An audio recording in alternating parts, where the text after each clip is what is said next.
I have bound myself to a bullying system. The system declares that my primary objective is to torment the male protagonist.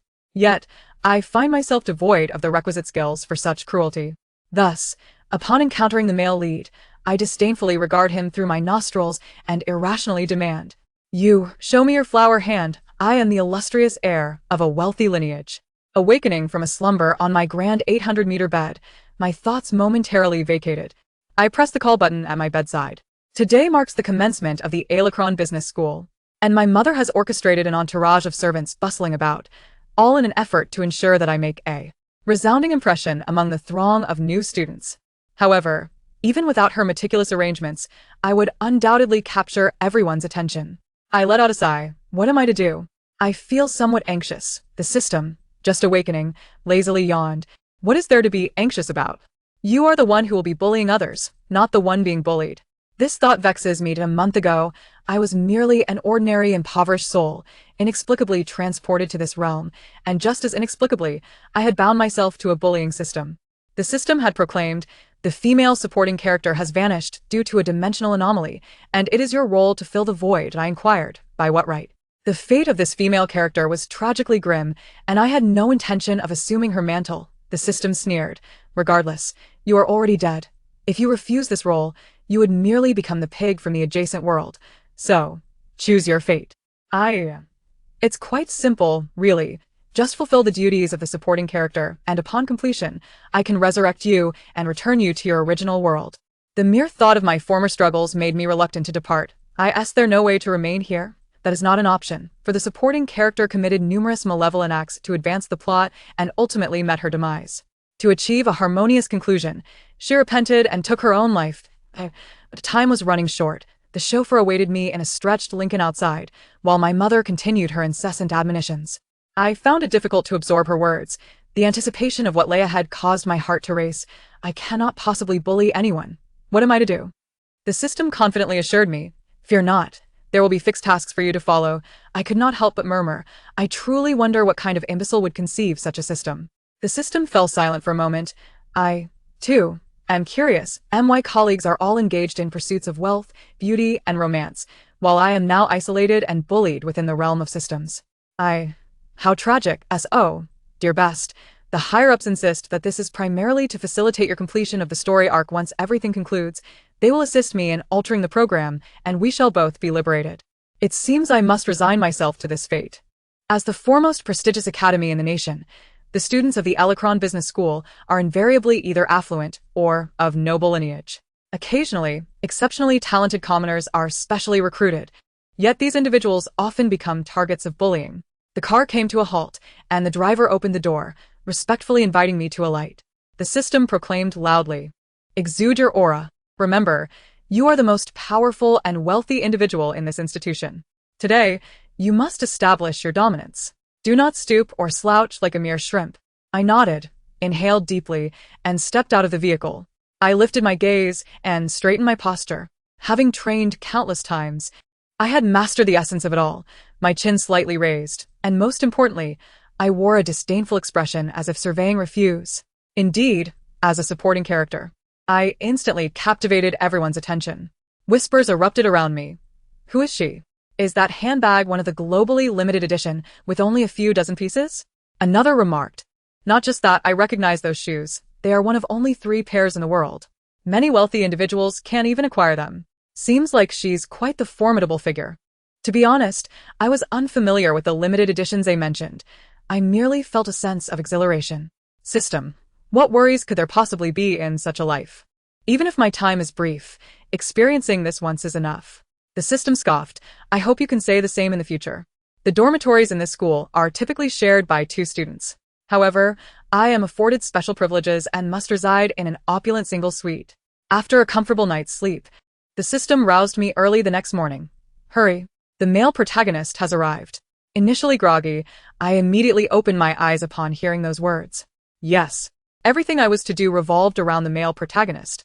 His name is Yi Zheng, a scholarship student who enrolled with the highest marks, and I was primarily tasked with bullying him.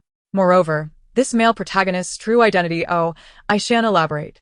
The system instructed, according to the plot. You must fall in love with the male protagonist during the bullying process, subsequently sabotaging his relationship with the female lead, employing various underhanded tactics against her. I inquired. And who is the female lead? The system replied, she has yet to make her entrance. Once she does, I will inform you. For now, go establish your authority over the male protagonist. I strutted out of the dormitory, drawing the attention of many, accompanied by murmurs of speculation. This institution, ostensibly a school, is, in reality, a microcosm of society, rife with elitism, and I suspected my background had been thoroughly scrutinized. Ignoring their glances, I asked the system, where's the male protagonist? Head east. He is already being bullied. Who dares to encroach upon my territory? Enraged, I rushed over and soon spotted the male protagonist. He was undeniably handsome, his exquisite features, sharp facial contours and thin, alluring lips exuded a cool detachment. His hair was perfectly styled, and with his tall, athletic build, even clad in a simple white shirt, he commanded the attention of all around him. Hey, pretty boy, a boorish individual with thick brows and large eyes sneered as he scrutinized the male protagonist. Do you have any idea how expensive these shoes are? Limited edition, do you even know what that means, country bumpkin? I queried the system. Hasn't the male protagonist just arrived? How is he already being bullied? The system replied calmly.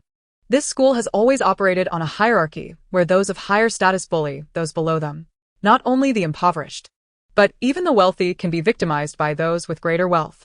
They likely sensed he has no backing. I nodded but refrained from intervening, opting instead to observe the male protagonist amidst the crowd. However, he seemed to diverge from his established character. Rather than retaliating with righteous indignation or advocating for equality and respect, he remained remarkably calm, even mocking the bully. System. Shouldn't he be vehemently condemning the bully and bravely resisting at this moment? Why is he silent? The system appeared puzzled. Perhaps he is still processing his new surroundings? By the way, are you just going to stand there and watch? I scoffed, confident. It matters not. When the time comes, I will intervene. The system.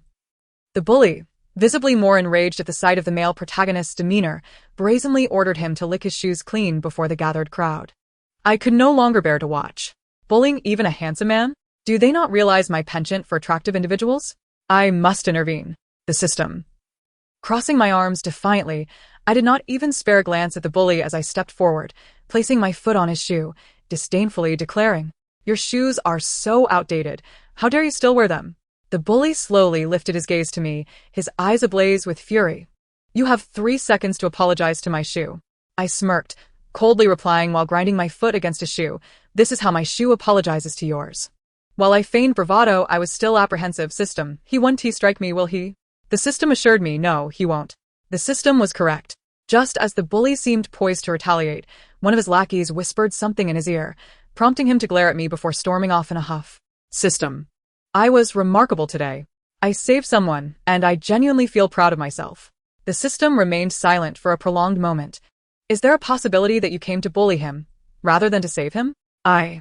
No matter, there is still time to amend my actions. Under the scrutinizing gazes of the crowd, I approached the male protagonist, who had not glanced at me even once, and said in the most infuriating tone, "I saved you." Not even a word of thanks? He regarded me with a fleeting glance, responding coolly, "Thank you." What nonsense is this?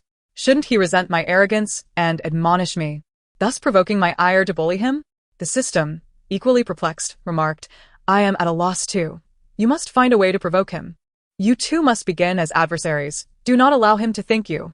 With no other recourse, I pressed on, "Then show me a flower gesture." The system. Are you out of your mind? Do you even understand what bullying is? The system scolded furiously. Have you absorbed nothing from the tutorials I provided? I found myself at a loss for words as the male protagonist stood in silence, ignoring me entirely as he walked away. This is a disaster.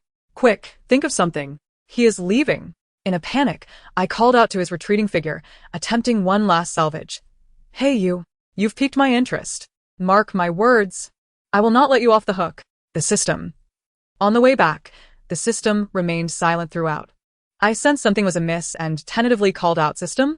After what felt like an eternity, he finally spoke. "Tell me, do you truly comprehend what bullying entails?" I pondered for a moment. Of course, I was just bullying him, wasn't I? The system erupted in fury. Return and watch the 100 episodes of the campus bullying series I provided. After several days of dedicated study, I closed my computer. feeling an epiphany wash over me as if I had cleared the channels of my mind, finally grasping the essence of bullying others. "How has your learning progressed?" the system inquired. With unwavering confidence, I patted my chest. There is no longer any need for further instruction. Henceforth, refer to me as the king of bullying. The system expressed satisfaction. "Very well, the opening ceremony is imminent. A grand occasion. You must seize this opportunity. Leave it to me, fret not. I am elated. Your satisfaction is guaranteed." The system. Each year, Elecron Business School hosts two paramount events, the opening ceremony and the graduation ceremony. Given the exorbitant tuition fees, the prestige must not falter. If the event were to resemble an ordinary school gathering with all students and faculty merely exchanging pleasantries, it would be a significant affront to its stature. Thus, they typically organize a gala event. The gala was set to commence at 8 in the evening. Yet by 1 o'clock that afternoon, my mother had already dispatched someone to fetch me for makeup and preparation. Having been here for a while, I had gradually acclimated to the lifestyle of the affluent, though occasionally I still found myself at a loss. A throng of individuals eagerly assisted in perfecting my appearance and dressing me in exquisite attire. When I gazed into the mirror, I could scarcely recognize the girl staring back at me. In astonishment, I mused, is this truly the illustrious Mites Bengwai? The people around me remained oblivious, while the system lamented in exasperation. Could you be any more oblivious? Well then, I couldn't help but exclaim, "Ah, system, it seems that indeed one is judged by their attire, just as a horse is judged by its saddle. You see, I bear an uncanny resemblance to that supporting character. Yet, when I was merely myself, I looked like I had just emerged from a rocky crevice, and now, as this wealthy heiress, I have transformed into one of the most beautiful women here." The system disagreed with my assessment, stating, "Not necessarily. Last year, I spent all my savings on a skin that a colleague recommended, claiming it was all the rage. Before I donned it, I even had a female system infatuated with me, but once I switched to that skin, everyone avoided me without understanding why." I responded, "What did that skin look like?" In my consciousness, the system appeared as a cartoonish little boy dressed in casual attire. If he weren't berating me, he would be quite endearing. "Wait until you see me in it." No sooner had he spoken than his outfit transformed into a tight-fitting red ensemble paired with a pair of casual shoes, emblazoned on the back with the words, "Support my grand system." I was rendered speechless. What do you think? Quite dapper, isn't it? I struggled to suppress my laughter, nearly injuring myself in the process, but managed to maintain a serious facade, exclaiming, "Absolutely dashing. It's merely those individuals who lack discernment.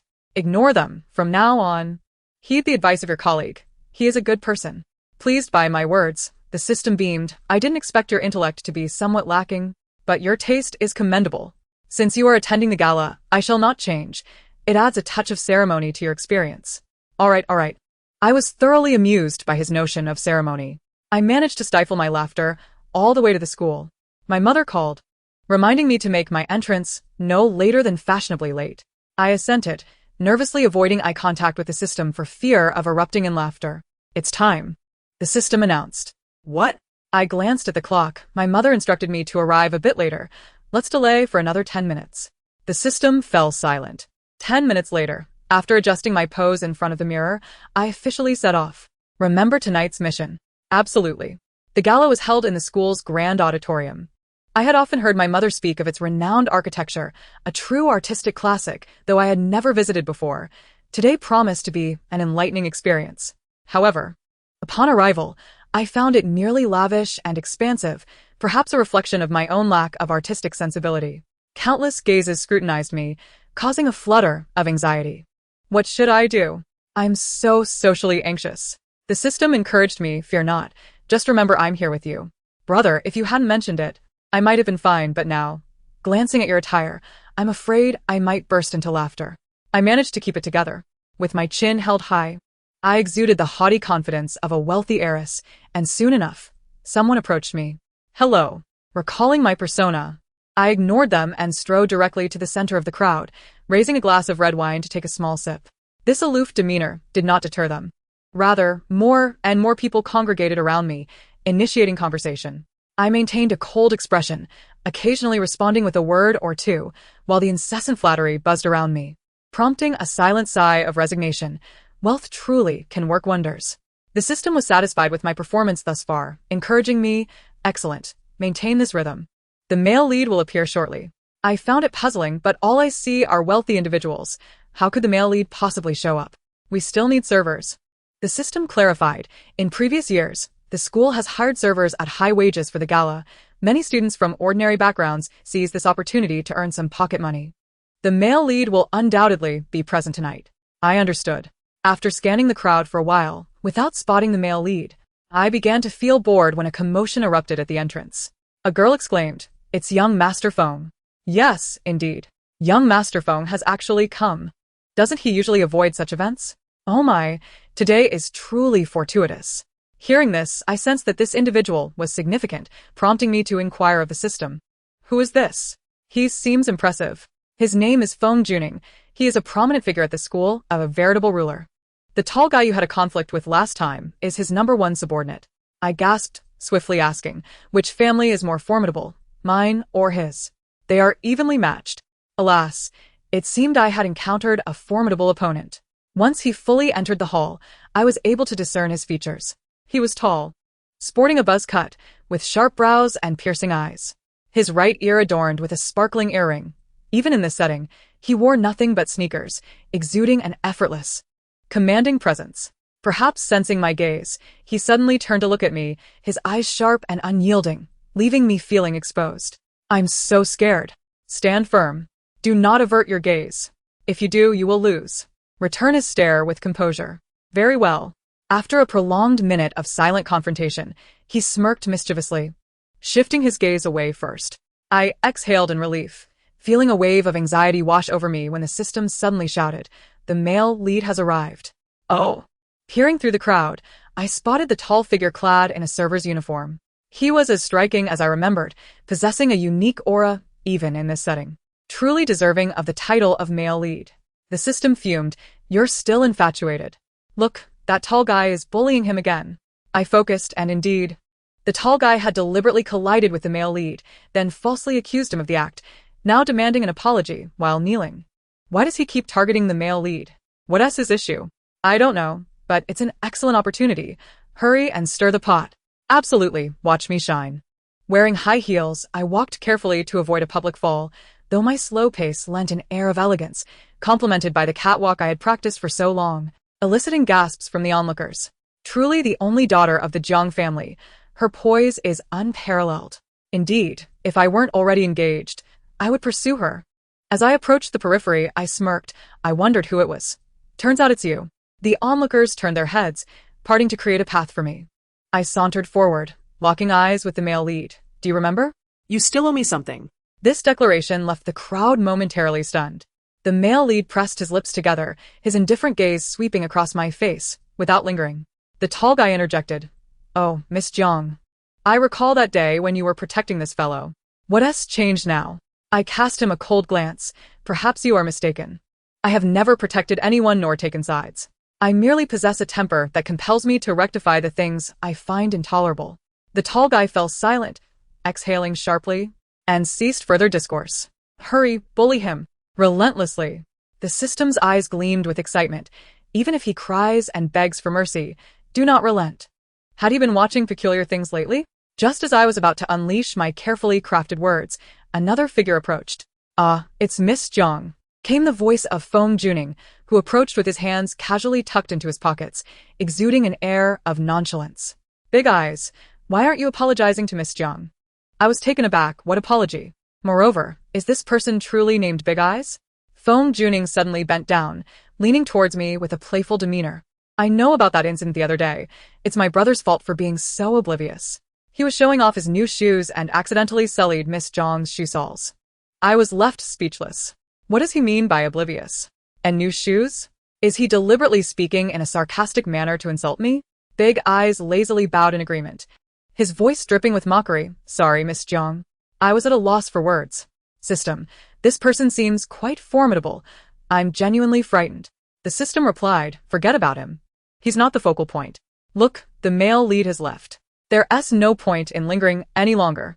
Upon hearing this, I shot Feng Juning a glare, expressing my displeasure, and promptly turned to depart. The ball had commenced. The male lead was likely busy in the kitchen. I hadn't seen him since. The system sighed deeply. It seems we have no luck today. I settled into the central sofa, idly watching a group of people dance. Several men approached to invite me, but I declined them all. It was already 10:30. Should I make my escape now? While I hesitated, Feng Juning unexpectedly sat down beside me. Miss Jiang. That earlier incident was merely a jest. I hope you won't take offense. I maintained a stoic expression and replied, I do take offense. Feng Juning looked taken aback. What can I do to alleviate your grievance? Well, I pondered for a moment and blurted out, 500, and I forgive you. The system erupted in outrage. What do you mean 500? You are a young lady of status. Your aspirations are far too modest. Indeed, I had momentarily forgotten my own identity. I quickly corrected myself. No, it must be 1,000. The system was speechless. Feng Juning paused for a moment before smiling at me, his smile bright and charming, reminiscent of the mischievous yet delightful young man described in novels. Miss Jiang is truly amusing. As a piece of music concluded, silence enveloped the room, and the system suddenly shrieked, startling me to the point where I nearly spilled my drink. The male lead has exited. I just saw him. Upon hearing this, I immediately sprang to my feet and chased after him. The male lead hadn't gone far. I struggled to run a few steps in my high heels and called out, Stop right there. He halted at the sound of my voice. I approached him, catching my breath, and provocatively demanded, Quickly tell me your lowly name. All right. The system applauded me, especially that lowly part. It was simply superb. I waited with bated breath, anticipating the male lead's anger, but he merely looked at me and smiled faintly, Yizheng. I was dumbfounded. The system was equally bewildered. What just happened? I inquired. I don't know, this shouldn't be how it goes. Why don't you try again? Very well. I persisted. Your name sounds dreadful, worse than Zhu Beiji's. It makes me want to vomit. Yizheng raised an eyebrow, showing no signs of anger. Well, I'm leaving now. Please make way. I was left speechless. I stood there, utterly stunned, as he walked past me with ease. I remained rooted in place for what felt like an eternity, struggling to comprehend. System, is it just my illusion? Or do I feel like I'm the one being bullied? The system silently shed a tear. It's not an illusion. I, too, feel like I'm the one being bullied. I returned home and deeply reflected with the system. Do you think there's an issue with our tactics? The system nodded, perhaps. Tonight, you should observe how others bully. Memorize their lines, and next time you see him, you can deliver them directly. All right. Such an opportunity soon presented itself. The following morning, under the relentless urging of 10 alarm clocks, I yawned and arrived at class before 8. I immediately spotted the male lead seated in the last row, seemingly without anyone willing to sit beside him. I smirked, tossed my backpack aside, and plopped down next to him. What a coincidence, we're in the same class. Yizheng ignored me, engrossed in his book, almost entirely dismissing my presence. Excellent, he asked, starting to act aloof. I snatched the book from his hands and declared loudly, Are you deaf? I'm talking to you. Classmates immediately turned to look at us. I shot them a glare, and they quickly returned to their own affairs. Even with such a commotion, Yizheng still didn't acknowledge me. What do I do, system? This person is impervious to both soft and hard tactics. The system contemplated for a moment before responding, Try again. As Yizheng turned away, I quickly moved to occupy his line of sight. He shifted his gaze to the other side. I followed suit, darting back and forth several times, until Yizheng finally rested his head on the desk. Not one to give up, I crouched beneath the desk, locking eyes with him. I grinned mischievously. You can't escape now, can you? Yizheng paused for a moment, a flicker of amusement crossing his eyes. I was taken aback. System. Why is he smiling? The system let out a heavy sigh, managing to utter, Perhaps he finds your antics amusing. Just then, another figure entered the classroom. It was a tall girl, strikingly beautiful, with simple long black hair, emanating an aura of aloofness. The female lead. It's the female lead. The system's eyes sparkled with excitement. Finally, she has arrived. Oh, I see. I recalled that the system had mentioned before that the female lead was named Zhu Ning, a recently returned illegitimate daughter of the affluent Zhu family. With her mother deceased and no one to protect her, she had constantly been targeted and schemed against by her half-siblings, resulting in her cold and taciturn demeanor. Eventually, upon arriving here and encountering the male lead, who acted like a little son, he melted her icy heart, leading to their love story. However, this also incurred the wrath of the female antagonist, thereby subjecting them to numerous trials before they ultimately achieved happiness together. With the female lead's arrival, Whispers rippled through the crowd, and as the male lead, one would expect him to react in some way. However, when I observed Yi Zheng beside me, he seemed entirely oblivious. I queried in confusion, isn't he supposed to be the enthusiastic little son? Isn't he the courageous champion against injustice? Why does he seem so different from the script? The system shared my confusion. Perhaps the departure of the original female antagonist has disrupted the entire narrative, causing these minor discrepancies. However, it shouldn't have a significant impact. We should just continue doing what we ought to. Very well. Perhaps I had been staring too long. As Yi Zheng suddenly turned around and, for the first time, initiated a conversation with me. What are you looking at? I was startled and instinctively wanted to divert my gaze, but recalling my character, I steeled myself and retorted, I can look if I want. Who are you to tell me otherwise, you ugly creature? You're even uglier than Grey Wolf. Yi Zheng remained unfazed. The system gasped, suddenly exclaiming, I figured out. I jumped. Why do you always have to be so dramatic? Can't you be a bit more composed? I've realized why our attempts to bully him have continuously failed. The system pointed at me, it's your lines that are the problem. Lines? What could possibly be wrong with them? The system elaborated, you see, in the bullying dramas we've watched before, the insults are never like this. The words you use lack impact. No wonder the male lead doesn't react. Upon reflection, that made sense. I pulled up my notes to review the lines I had recorded yesterday, and indeed, they were markedly different. Exactly. I exclaimed with excitement. Now that we've pinpointed the issue, our victory is within reach. The system expressed its delight. Ah. The day when the program alters its course in the system's realm is indeed drawing near. As a lesson passed, I found myself utterly oblivious to the teacher's discourse, teetering on the brink of slumber. In a stupor, I seemingly leaned against someone's shoulder, only to be startled awake as that individual swiftly evaded my proximity, leaving me with a jarring sensation of emptiness. Upon opening my eyes, I was dismayed to discover it was Yi Zheng. Excellent, I now have a fresh justification to bully him, the system remarked. Seize the opportunity. Go bully him once class is dismissed. Absolutely. The moment the bell rang, I promptly dismissed the notion and merely longed to return to my dormitory for slumber. Rising unusually early today and having slept poorly the night before, I was at my wit's end. Yet the system was undeterred. This is a once-in-a-lifetime opportunity. Hurry. Today. We had no classes, and the male lead did not venture to the library, but instead strolled off campus, prompting me to follow. I observed him entering a bubble tea shop. He was merely going for a drink. However, upon entering, I quickly realized I was mistaken. He was there for a part-time job. The shop was not particularly crowded at that moment, and clad in his staff uniform, the male lead once again overlooked my presence as he passed by. I plopped down, calling out, "Excuse me, I would like to place an order." The owner approached and gently reminded me, "Miss, we order via QR code here." How embarrassing. But then again, my character was hardly virtuous. I pointed at the male lead, declaring, "No, have him come over to help me order." The manager glanced between me and Yi Zheng and called out, "Xiao Yi, this customer is calling for you." Only then did he approach. "What would you like to drink?" he inquired. This was my moment to shine. I held the menu with a semblance of seriousness, while my mind concocted ways to vex him. After a prolonged pause, I finally composed myself and asked, "I would like what you deem delightful." He system, is this tactic clever? Regardless of whether it is good or not, I shall assert it is not to my liking, and thus I can bully him again. The system gazed at me in admiration. "Oh, my esteemed host. You are indeed a once-in-a-millennium genius. Following you is the greatest fortune of this lowly system's existence." Flattered, I felt a sense of elation, but Yi Zheng retorted, "I don't know. I've never had bubble tea."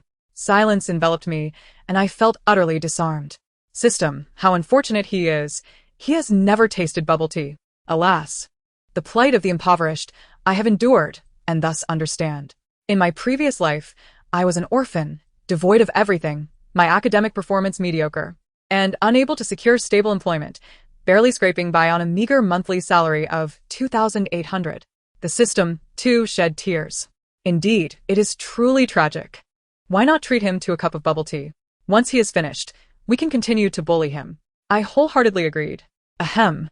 I would like this peach milk foam, fully sweetened and extra iced, 2 cups. 1 large and 1 small. Understood.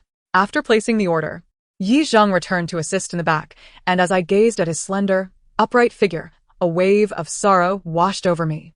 He was the male lead. and the system had already informed me of his background. His family was impoverished, his father a gambler who abused both him and his mother.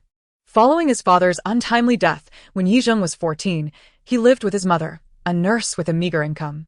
Thus, Yizheng had sought ways to earn money from a young age, engaging in various jobs like street vending, collecting trash, and even completing classmates' assignments. This year, the year he entered university, marked the passing of his mother as well. In truth, his life should not have unfolded in such a manner. I sighed. The drinks arrived promptly. It was not Yizheng who brought them over, but another server. I took the smaller cup, instructing him to deliver the larger one to Yizheng. The server looked surprised but complied. I inserted the straw and took a sip, instantly revitalized. It tasted divine. Yet, I regretted not reserving the larger cup for myself. My wretched compassion. As I sipped, I grew melancholic. System. Today marks his first encounter with bubble tea. Is it not somewhat cruel for us to bully him now? The system pondered. True, let's grant him a day of reprieve. Agreed. I felt a surge of inspiration. Then, I shall return to my slumber. Let us go. I am somewhat weary as well. I slept soundly until 7 in the evening. Upon awakening, the system was still in slumber. Recalling its previous tendency to startle me, I grinned and exclaimed, "The male lead has arrived." As soon as the words left my lips, the system shot upright. Where? Quickly, let us bully him. After scanning the surroundings and finding no one, the system finally realized, "Oh, you are deliberately trying to scare me, aren't you?" I scoffed. "Why do you, a machine, sleep more soundly than I?" The system yawned leisurely. Machines require rest too. Am I not entitled to a respite from constant operation? This was the first time I encountered such a machine. Opening my phone, I noticed multiple missed calls from my mother. I typically silence my phone when sleeping, and after such a long slumber, she must have been frantic. Before I could return her call, a series of urgent knocks resonated at the door. Upon opening it, I found my mother standing there, accompanied by several unfamiliar individuals. She wore a stunning deep blue dress tailored by a renowned designer, perfectly accentuating her graceful curves. "My darling," she cried, enveloping me in an embrace. I was taken aback. "Mommy, what's wrong? What happened?" The original supporting character always referred to her as Mommy, so I could only follow suit, though initially awkward. I had grown accustomed to it. The elegant matron blinked her large, doe-like eyes, stammering, "Coco, this afternoon, I couldn't reach you, and I was beside myself with worry." After informing her father, he immediately returned from abroad. He should be at the airport now. I was speechless. After she provided a brief explanation, she regained her composure. "As long as you're fine, my darling. If anything were to happen to you, I could not bear it." With that, she transformed entirely, turning sharply to the individuals behind her and coldly stating, "Principal, since my daughter is unharmed today, it suffices, but I expect you to pay closer attention to her. I do not wish to encounter such a situation of ignorance again." The others wiped their brows, responding in unison, "Yes, yes." After bidding farewell to my mother, I sat on a bench at the school, gazing at the stars above, lost in thought. I recalled the first person I saw upon my arrival. It was indeed her. To be precise, she was not my mother.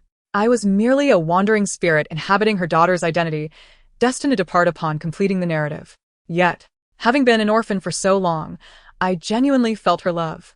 The system stated that to help me fully integrate into this world, it had re-encoded everyone's memories of the original supporting character according to my personality, meaning that aside from bullying the male lead, I could essentially be myself. However, this also created certain butterfly effects. For instance, in the original script, the supporting character's relationship with her parents was fraught with tension, yet, following the encoding, the new supporting character, myself, enjoyed a harmonious family dynamic. The system had once remarked, "Data indicates that your compatibility with everyone in this world is significantly higher. But our mission remains unchanged, and your fate will not alter. One must not become overly attached to anything here." I sighed. Upon returning to the dormitory, I received another call from my father. He first inquired about my well-being and any issues I might be facing, before revealing the true purpose of his call. "From now on, be mindful, and do not let your mother worry." As the call ended, I asked the system, "In the previous script, was my father also a devoted husband? Although I have only been here for a month, I have already profoundly experienced the tyrannical CEO's thunderous mode of pampering his wife, which has gained early notoriety, even in City A." The system shook its head. "Not quite. Everything changed after your arrival. In the original script, their relationship was far from harmonious. Never mind, it's good now, I replied. They do seem quite compatible. Both hailing from illustrious families with a long history, and their talents and beauty make them a match made in heaven. Do I have class tomorrow? I inquired. The system responded, yes, at 8 in the morning. Can I skip it? No. The Elecron Business School is quite stringent regarding students' academic performance. From Monday to Friday, I have an early class nearly every day, in addition to courses in golf, equestrianism, fencing, and flower arrangement, as well as social events over the weekends. I had thought that attending a prestigious school would be akin to a holiday, but it has turned into a military training regimen. The system comforted me, saying it's all right. I've heard that sophomore year is a bit easier, but I'm afraid I might perish during my freshman year. The system remained silent. My extreme fatigue meant that my early classes were mostly spent in slumber. As soon as I entered the classroom and tossed my bag aside, I would lay my head on the desk, leaving no time to bully the male lead. The system shouted hoarsely, "Wake up. It's been so long. And we have made no progress on our mission." I ignored its cries, turned to the male lead beside me, and said, "I'll take a short nap. I'll bully you when I wake up. Remember to keep an eye on the teacher for me." The fear of teachers seemed to be ingrained in my very genes, regardless of my age or status. Yizheng cast me a casual glance without uttering a word. I slept soundly, seemingly lost in a dream. It was the system's familiar voice that roused me, exclaiming, "The teacher is calling you." Startled, I realized the teacher was indeed asking me to answer a question. Having not paid attention in class since the start of the semester, I had no idea what the answer was. In a panic, I sought help from Yizheng, but he remained unresponsive. Just when I was about to despair, the system intervened. I recited the answer it provided, and the teacher appeared very pleased, showering me with praise, which made me feel rather embarrassed. The system smugly remarked, "See, men are unreliable. Only your brothers can be your support. Kisses. You truly are my little treasure." Humph. The system puffed up with pride, its chin nearly reaching the heavens. "Now hurry up and bully the male lead." Got it. After class, I cornered him at the stairwell and questioned him imperiously. "Yizheng, how dare you not regard me with the respect I deserve?" There were hardly any people around. Yizheng leaned against the window in a plain t-shirt and jeans, tilting his head slightly with a dangerous, yet attractive smile. "What exactly do you want to do?" he asked. Huh. I stared at him, momentarily stunned. System. Why do I feel a bit scared? He's suddenly asking that, and I don't know how to respond. The system suggested, "Why not just say you find him displeasing?" That felt too provocative. I feared he might actually hit me. I swallowed hard, summoning my courage. "How dare you question me about my affairs?" Yizheng regarded me silently. The increasing discomfort made me feel quite uneasy. Suddenly, the system yelled, "The female lead is coming." Ignoring the mention of the female lead, I snapped, "When will you stop being so dramatic? You nearly gave me a heart attack. Both the male and female leads are here. It's a once-in-a-lifetime opportunity." The system's tone grew increasingly excited, bordering on perverse. "Hurry, kiss the male lead. Create a misunderstanding." What the actual? Quickly. The female lead is coming. She must see this up close. But the male and female leads have no feelings for each other yet. Seeing it wouldn't matter. How do you know they have no feelings? They won't tell you. Hurry. If we fail the mission, we are both doomed. The last statement sent a chill down my spine. Glancing at the male lead, and then at the approaching female lead, I gritted my teeth, clenched my fists, and leaned in to kiss him. Yizheng was completely taken aback, showing no reaction whatsoever. The female lead also seemed nonplussed. I was baffled. System, this isn't right. Why this kind of reaction? Perhaps she is suppressing her sadness. Female leads are often very stubborn. That made sense. Once she had left, I released Yizheng. His expression bore a rare shock, and I was at a loss for how to face him. So I simply lowered my head and fled. Fearing retribution from Yizheng, I ran quite a distance before daring to stop. How about it? He shouldn't be able to catch up to me now, I mused. The system replied softly, "Look up." I raised my head to find Yizheng still standing where he had been, calmly gazing down at me. At that moment, our eyes met, and I couldn't help but scream, "Ah!" before bolting away. After that day, I lived in constant dread. I skipped classes for 3 days, each night dreaming of the male lead chasing me with a sword, waking up drenched in cold sweat. The system, engrossed in a game, reassured me that everything was fine. I told it that it was easy for it to say that since it wasn't he the one who had bullied Yizheng and then directly assaulted him. Not to mention affecting his relationship with the female lead. Yizheng probably harbored murderous intentions towards me now. On the 4th day of skipping class, I felt like I was growing mold in the dormitory. I thought that with the school being so vast, I would surely not run into the male lead if I wandered outside. Yet, as fate would have it, I had not walked far when I spotted a group bullying Yizheng. He stood in the center, enduring their taunts and insults, unmoved, as if their words did not pertain to him at all. I felt a surge of anger and rushed over without a second thought. "Oh, who might you all be?" The group turned at the sound of my voice, stunned to see me. Seizing the moment, I strutted over to Yizheng's side, coldly stating, "What do you think you're doing? Don't you know that only I, Jiang Kiki, am allowed to bully him?" One of the blonde-haired boys attempted to argue, but he started, "Enough with the nonsense. I'm in a good mood today and don't want to quarrel with you. Just scram."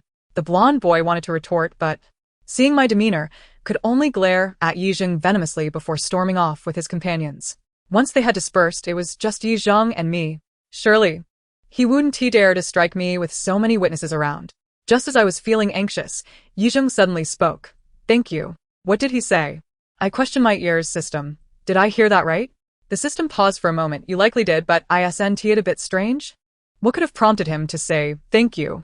Quickly, bully him to regain control of the situation. I quickly crossed my arms and shot him a sidelong glare. "You're not even worthy enough to say thank you to me." Yizheng did not appear angry. In fact, he smiled slightly. I was taken aback. I felt as though he was belittling my authority, and I wanted to settle the score, but he simply walked away. I followed him all the way to the milk tea shop from before. Yizheng changed into different clothes and began working on his tasks with practiced ease. With nothing else to do, I sat down and scanned the menu, ordering a peach milk foam. I am quite loyal to my tastes. If I find something delicious, I will continue to order it until I grow tired of it.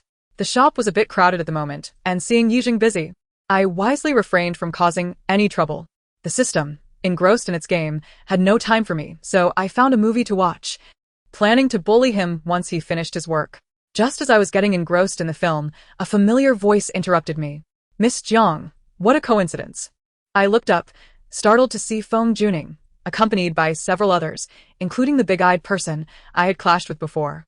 What a narrow road for enemies.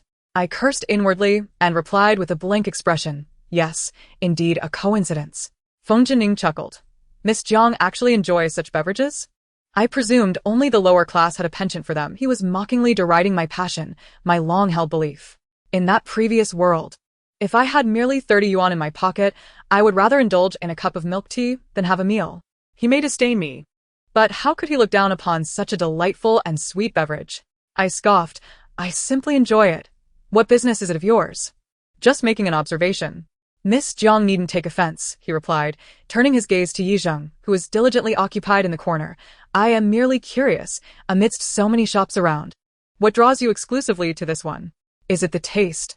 Or the company?" How infuriating that he hit the nail on the head. "Miss Jiang seems quite concerned about that friend of yours," Feng Jining remarked, fixing his gaze upon me. I took a sip of my milk tea and nodded nonchalantly. "Indeed. What of it?" Of course, I had to care. He was the male lead in this world. If I didn't orbit around him, I would meet my demise.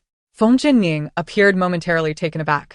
As I reached the bottom of my cup, the pearls stubbornly remained, refusing to be sucked out. I removed the lid and tilted my head back, pouring for quite some time until they finally emerged. The satisfaction on my palate lifted my spirits, and I squinted at the astonished Feng, saying, "It is truly exquisite. Your refusal to partake is a tremendous loss." Suddenly, I recalled Yizheng and instinctively searched for his figure. After a lengthy search, I discovered him standing not far off, his gaze unmistakably fixed upon me. A jolt of surprise coursed through me. System. That conversation about Yizheng, he didn't overhear it, did he? The system, engrossed in a crucial moment of play, casually responded without looking up. No, definitely not. Be cautious. There is someone behind you. With fewer patrons in the shop now, I resolved to tease Yizheng. "Do you have any business here?" I questioned Feng Ding, who seemed to have no purpose for being there, merely sitting idly while his companions enjoyed their drinks. Feng Jining shook his head and stood to leave, saying, "Miss Jiang, until we meet again." Before departing, he offered me a peculiar smile. Yizheng was busy cleaning tables ahead. I sauntered over, observing him for a moment before seeking to provoke. "Working so slowly, you ought to be fired by the boss." He remained silent. The system had mentioned that to break someone's defenses, one must strike at their vulnerabilities. I was unaware of Yizheng's weaknesses. but at least it was evident that he was financially strained. Thus, I escalated my threats. Humph. I assure you, there's nothing Jiang Kiki cannot accomplish. Just wait. You will undoubtedly be dismissed. Yi Zheng remained unfazed.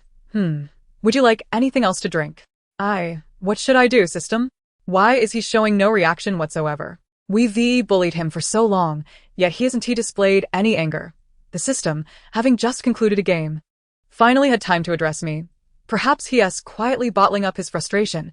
Given time, he will inevitably crack. Fine. As I noticed him becoming busy again, fatigue washed over me, and I decided to head back. Before leaving, I ordered him another cup of milk tea. Unlike Fei Ying, who dismissed it due to disdain, Yi Zheng refrained from indulging because he simply could not afford it. The disparities between individuals can indeed be vast. My time here was limited, and all I could do was treat him to a few more cups of milk tea. I sought out the same server from last time. Sporting a buzz cut and a clever demeanor, presumably a university student working part-time in the vicinity, I instructed him, deliver this to Yi Zheng and be sure to let him know it's a gift from me. The young man glanced at me, then at the busy Yi Zheng, smiling. Will do. What was he smiling about? Why were all the people I encountered today so peculiar? After this day, the awkwardness from the unexpected kiss had diminished significantly, and I no longer feared Yi Zheng striking me. I sat beside him in class as usual and continued to tease him the moment classes ended. However, the frequency of my visits began to concern me. I chewed on my straw, observing Yi Zheng diligently at work, and asked the system, if we keep bullying him like this, what if it leads to the boss actually dismissing him? The system hesitated. Then he might not even have money for meals. We both fell silent, and after a moment, we sighed in unison. How tragic. After deliberation, I resolved to discreetly slip some money to the boss, requesting that he refrain from firing Yi Zheng and even consider giving him a raise. The boss readily agreed, encouraging my frequent visits and exaggeratedly declaring that this place would henceforth be my home. I shook my head, maintaining a stern expression. Keep it confidential. He must not find out. Of course, as you say, the boss affirmed. At that moment, the system whimsically chimed in with a tune. You are always too soft-hearted, weeping alone until dawn. Where did that melody even come from? I could no longer contain my irritation. Silence. The system, with the arrangements made, seeking to provoke him, would be much easier in the future. The boss was quite astute. As soon as I arrived, he wouldn't allow Yi Zheng to work, leaving me free to torment him at will. I commanded him to sit down, drink the milk tea I ordered, and Yi Zheng complied obediently, following my every word, leaving me at a loss for how to proceed. System, how long do you think he can endure before he finally breaks? The system, clad in a vibrant outfit, pondered for a moment before responding. I believe it will be soon. After all, our approach is undoubtedly correct. What normal person could endure such humiliation? The male lead must be feeling suffocated. I wholeheartedly agreed, calculating the progress of the plot. At least a third of it had transpired. Early one morning, the system roused me from slumber. Wake up. You have a lecture at 8 o'clock that you must attend. I stared at the ceiling for a long time, vaguely recalling that such an event might indeed be scheduled. Supposedly, a prominent figure was invited, but I had never heard of them. Just attending would suffice. The lecture was held in the large conference room of the auditorium. I arrived early this time, with 20 minutes to spare before it commenced. The room was expansive, already populated by many attendees. I didn't rush to find a seat, instead standing aside to search for Yi Zheng's figure. The crowd was overwhelming, and after a considerable search, I finally spotted him sitting by the window. Excellent, there was a vacant seat beside him. I confidently made my way over, but midway, someone snatched the spot before I could claim it. I hadn't even discerned who occupied it when the system excitedly exclaimed, "It's the female lead. It's time for you to assert your influence. Go break them apart." That inappropriate. I hesitated. They seem quite compatible. The system scolded. Have you forgotten your purpose? Hurry up. Reluctantly, I approached and confronted the female lead. Get up. That seat belongs to me. Unfazed, she replied. Who decreed that? I declare it mine, and if you don't rise, I'll ensure you cannot attend school. Oh, she replied coolly, suit yourself. I was devastated. System, why are both the male and female leads so difficult to handle? Are they trying to make my life miserable? The system, however, viewed it differently. It cheerfully explained, see, the female lead is vying for that seat because she is jealous about the previous incident.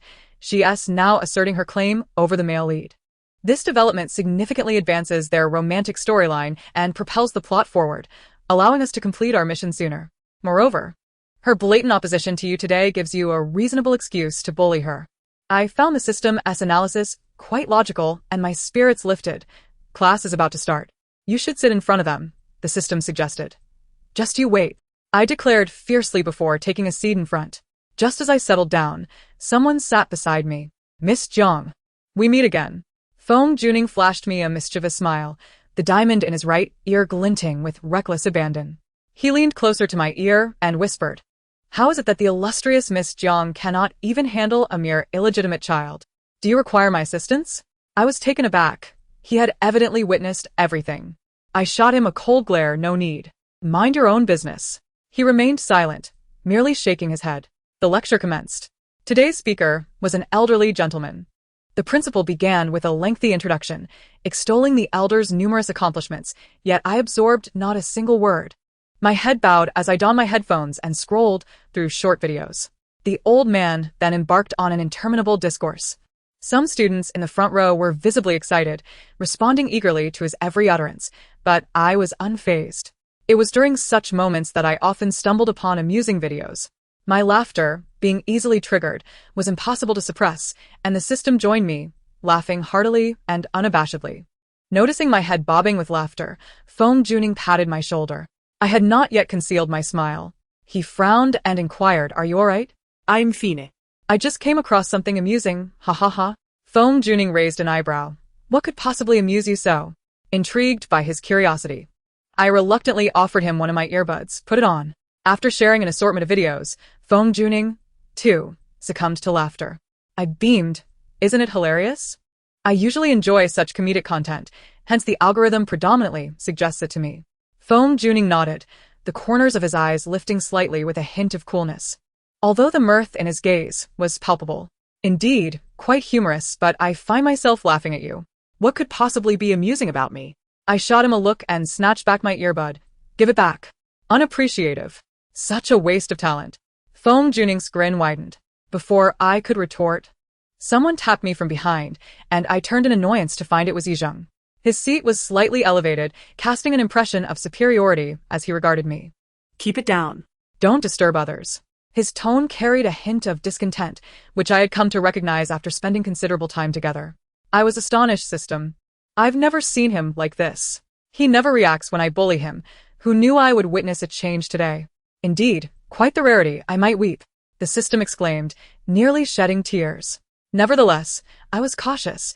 I was merely a whisper away from Feng Juning's ear, so it shouldn't have disturbed anyone. Look, the female lead hasn't said a word. He's simply being overly dramatic.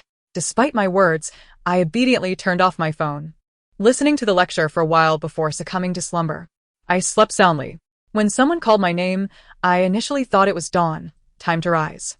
Groggily opening my eyes, the first thing I saw was Feng Juning's face. He smiled, saying, "The lecture lasted 4 hours. You played for 1 hour and slept for 3. Still not up?" It dawned on me that I had been resting on his shoulder. My eyes widened. "Why didn't you wake me?" Feng Juning, feigning surprise, replied. Still swearing? Why should I wake you? Listening to your mumblings was rather entertaining. System? What system are you referring to? I broke into a cold sweat. I wasn't speaking casually. Goodness, I nearly revealed everything. Standing up, I noticed the conference room was nearly empty. Instinctively, I turned to find the male lead still present, while the female lead had already departed. It's noon. Would you like to join me for a meal? I'll treat you to a feast. Feng Juning, slinging his bag over one shoulder, prepared to leave. His invitation caused me to waver.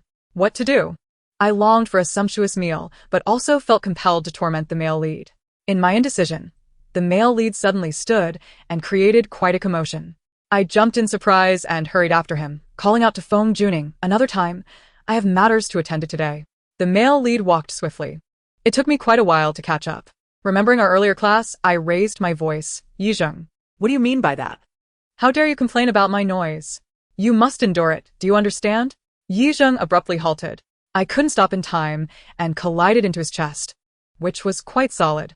I quickly stepped back, rubbing my forehead, ready to seize the opportunity, when Yizheng suddenly smiled. He was strikingly handsome, and his smile was captivating, lips curving just so, perfectly embodying the art of a smile without revealing his teeth. Why should I endure? What am I to you? Perhaps you should ask that man beside you to endure. I bet he would be more than willing. What was he talking about? My mind was spinning, while the system began to celebrate. We did it. The male lead is finally angry. He has broken his defenses. Keep pushing. I can see the dawn of victory. This explanation lifted my spirits. Seizing the moment, I declared, I refuse.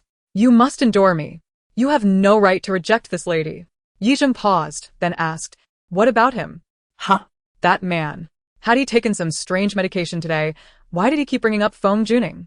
I couldn't care less about him. I'm only concerned about you. You must endure me. Yijing turned away, a suspicious blush creeping to his ears. After a moment, I barely heard him murmur, what are you MING about? I simply asked why you weren't angry. What else with the system? Has he been so bullied that he has lost his mind? On the way back, I replayed the events in my mind, pondering where I had gone wrong. It shouldn't be like this. Why did it turn out this way? I had finally made some progress. The rapid swings between joy and despair were too much. The system couldn't handle it and began to unravel. Impossible, impossible. It clutched its head, stumbling like a bereaved parent. Oh, how could this be? Absolutely impossible, ha ha ha. The system's current state was undeniably linked to me, and I felt a twinge of guilt. Half a minute later, I climbed into bed and fell asleep in an instant. After 2 days of adjustments and my relentless persuasion, the system finally returned to normal. It cleared its throat and declared seriously, we need to hold an urgent meeting. Over the past few days, I have conducted a thorough reflection on all our previous actions. First and foremost, you, the host, lack professional skills. Why? Look, I provided you with so many bullying dramas, and you've seen countless exemplary instances, even noting down the lines, but you've made no use of them. I had warned you before, yet you disregarded it outright, completely failing to learn from your predecessors, which has directly resulted in the male lead not breaking his defenses until now. That did seem accurate. Secondly, we can't just talk. We must take action. When I asked how to act, the system offered no explanation, leaving behind a cryptic string of characters. Analyze specific issues in detail. After this meeting, my morale soared. I retrieved the lines I had let gather dust in the corner and memorized them all. Not a single word could be wrong. The system observed my recitation, and after passing, I finally emerged from my seclusion. After skipping numerous classes, I entered the classroom to draw the attention of many. I vowed that this time, I would reclaim what was rightfully mine. To my astonishment, as soon as I sat down, Yijing initiated conversation. He looked down at me with an air of nonchalance. Where have you been these past few days? I responded coldly, that is none of your business. Yijing nodded, utterly unfazed, as if he had anticipated my reaction. Not long into the class, I succumbed to sleep. I had grown accustomed to dozing off during this lecture, though I occasionally experienced insomnia.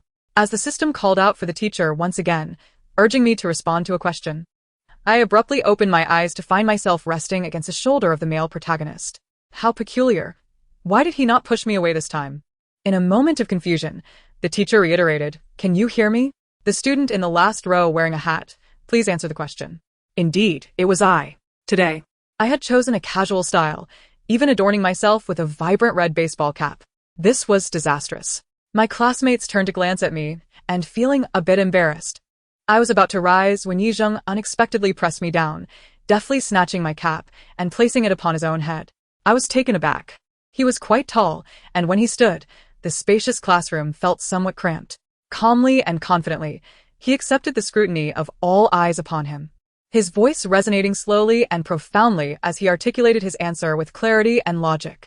Perhaps it was the melodious quality of his voice, reminiscent of a mountain spring. Or perhaps it was the alluring danger of his profile, akin to a perilous peak, that captivated my gaze, causing my heart to skip a beat. The system, having just returned from finding me an answer, immediately noticed this and exclaimed, what is going on? Why is your heart racing? Have you forgotten your identity? Startled, I regained my composure and replied, no, it's just that don't worry, my heart remains loyal to the organization. I shall always remember my mission and will never betray the great union. Satisfied, the system responded, that's more like it. But why did he suddenly assist you? Is he trying to curry favor, hoping you won't bully him anymore? Of course he is. But I won't be so easily swayed. A hint of guilt flickered within me. Truly a fine product of the Great Union. Just as Yizheng finished his answer, the teacher led the applause and soon, the entire class erupted in a thunderous ovation. Yizheng nonchalantly took his seat and, in front of everyone, adjusted the cap back onto my head with precision. In an attempt to demonstrate my loyalty to the system, I muttered fiercely, "Don't think that I'll be grateful for this. Mark my words. I'll still bully you after class." Yizheng raised an eyebrow, seemingly unfazed, which only fueled my irritation. I vowed to make him aware of my prowess. "You're quite the arrogant one." After class, I cornered him in the classroom. The system repeatedly cautioned me, "Remember to stick to the lines. Don't improvise." I quickly recalled a passage, preparing my expressions accordingly. A mocking smile, a disdainful glare, and an air of arrogance, all essential elements. The system cheered me on, yes. Just like that. Maintain that energy. I huffed, filled with confidence, and began, "Oh my, oh my, oh my, who is this? So you were hiding here? Spare you? Impossible. What? Apologies? Ugh, you're just a disgrace." I was thoroughly engrossed in my performance when the system interrupted me. "What are you doing?" it asked, perplexed. I paused. "What's wrong? Is it unacceptable? I have more tricks up my sleeve. Just watch." "Hey, little trash, your attire is so dreadful. Resembling a child who has pilfered an adult's clothing." "Oh no, that's my mistake. You must be the turkey from Uncle Tom's house. You know, that's quite foolish." The system halted me again, its tone clipped. "Are you performing a skit?" Huh. "No, I'm bullying him." "Oh, I see now. You intend to make him die of laughter." I glanced up to find Yizheng leaning casually against the wall, hands in his pockets, suppressing a laugh as he watched me with amusement. "Why is this happening?" I was bewildered. The system sighed heavily. "When I asked you to memorize lines, I hoped you would apply them flexibly in critical moments. Do you understand the significance of flexibly applying? Yet here you are, reciting directly. They're of a Korean or American style. Can you localize it a bit?" I was still grappling with the situation. Perhaps I could try a Japanese style? The system suddenly shed tears, kneeling before me. Even bowing its head, "I beg you, let us go. It's truly embarrassing. Had I known, I wouldn't have come to this world." I was at a loss for words. The system became so exasperated it fell ill for 5 days. On the 5th evening, in a whisper barely above a breath, it lamented, "Host, having met you is indeed my misfortune. Before encountering you, I believed I was the world's greatest fool. But alas, that was not the case. Host, I might not endure. Forget me. In the next life, let us not meet again. Knowing you has cleared several centuries of my karmic debts. Should we log in?" I asked cautiously. During these days, I had also become enamored with the game the system had introduced, secretly playing while it was asleep, for when it was awake, I would be scolded. The system's eyes darted to me, and without hesitation, it replied, "Let us log in." I had thought the system was quite capable, yet it proved as inept as I. Observing our performance record, the system began to make excuses. "I didn't perform well today. Let's try again tomorrow." Noticing its mood had improved, I eagerly inquired, "So, have you forgiven me?" The system feigned illness again. "I feel so dizzy." "How can a machine feel dizzy? Do you take me for a fool?" Ultimately, after I promised to buy the latest Ultraman skin from the game, the system pretended to recover its normalcy. Cough, cough. I've come to terms with this. The fact that our world has not issued a warning thus far indicates we've done nothing wrong. If words cannot harm him, we shall resort to actions. I resolved to strictly adhere to this principle in the days to come. After class one day, I naturally followed Yizheng to the milk tea shop.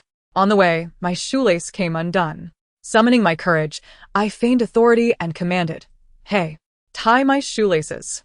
What if he throws me out for attempting to bully him? I pondered anxiously. The system chuckled. "You've done this before, haven't you? Didn't you have him shake flowers for you?" I braced myself for the worst, yet Yizheng merely glanced at me, placing his belongings on the ground before squatting before me. I was taken aback. "System, why is he so obedient?"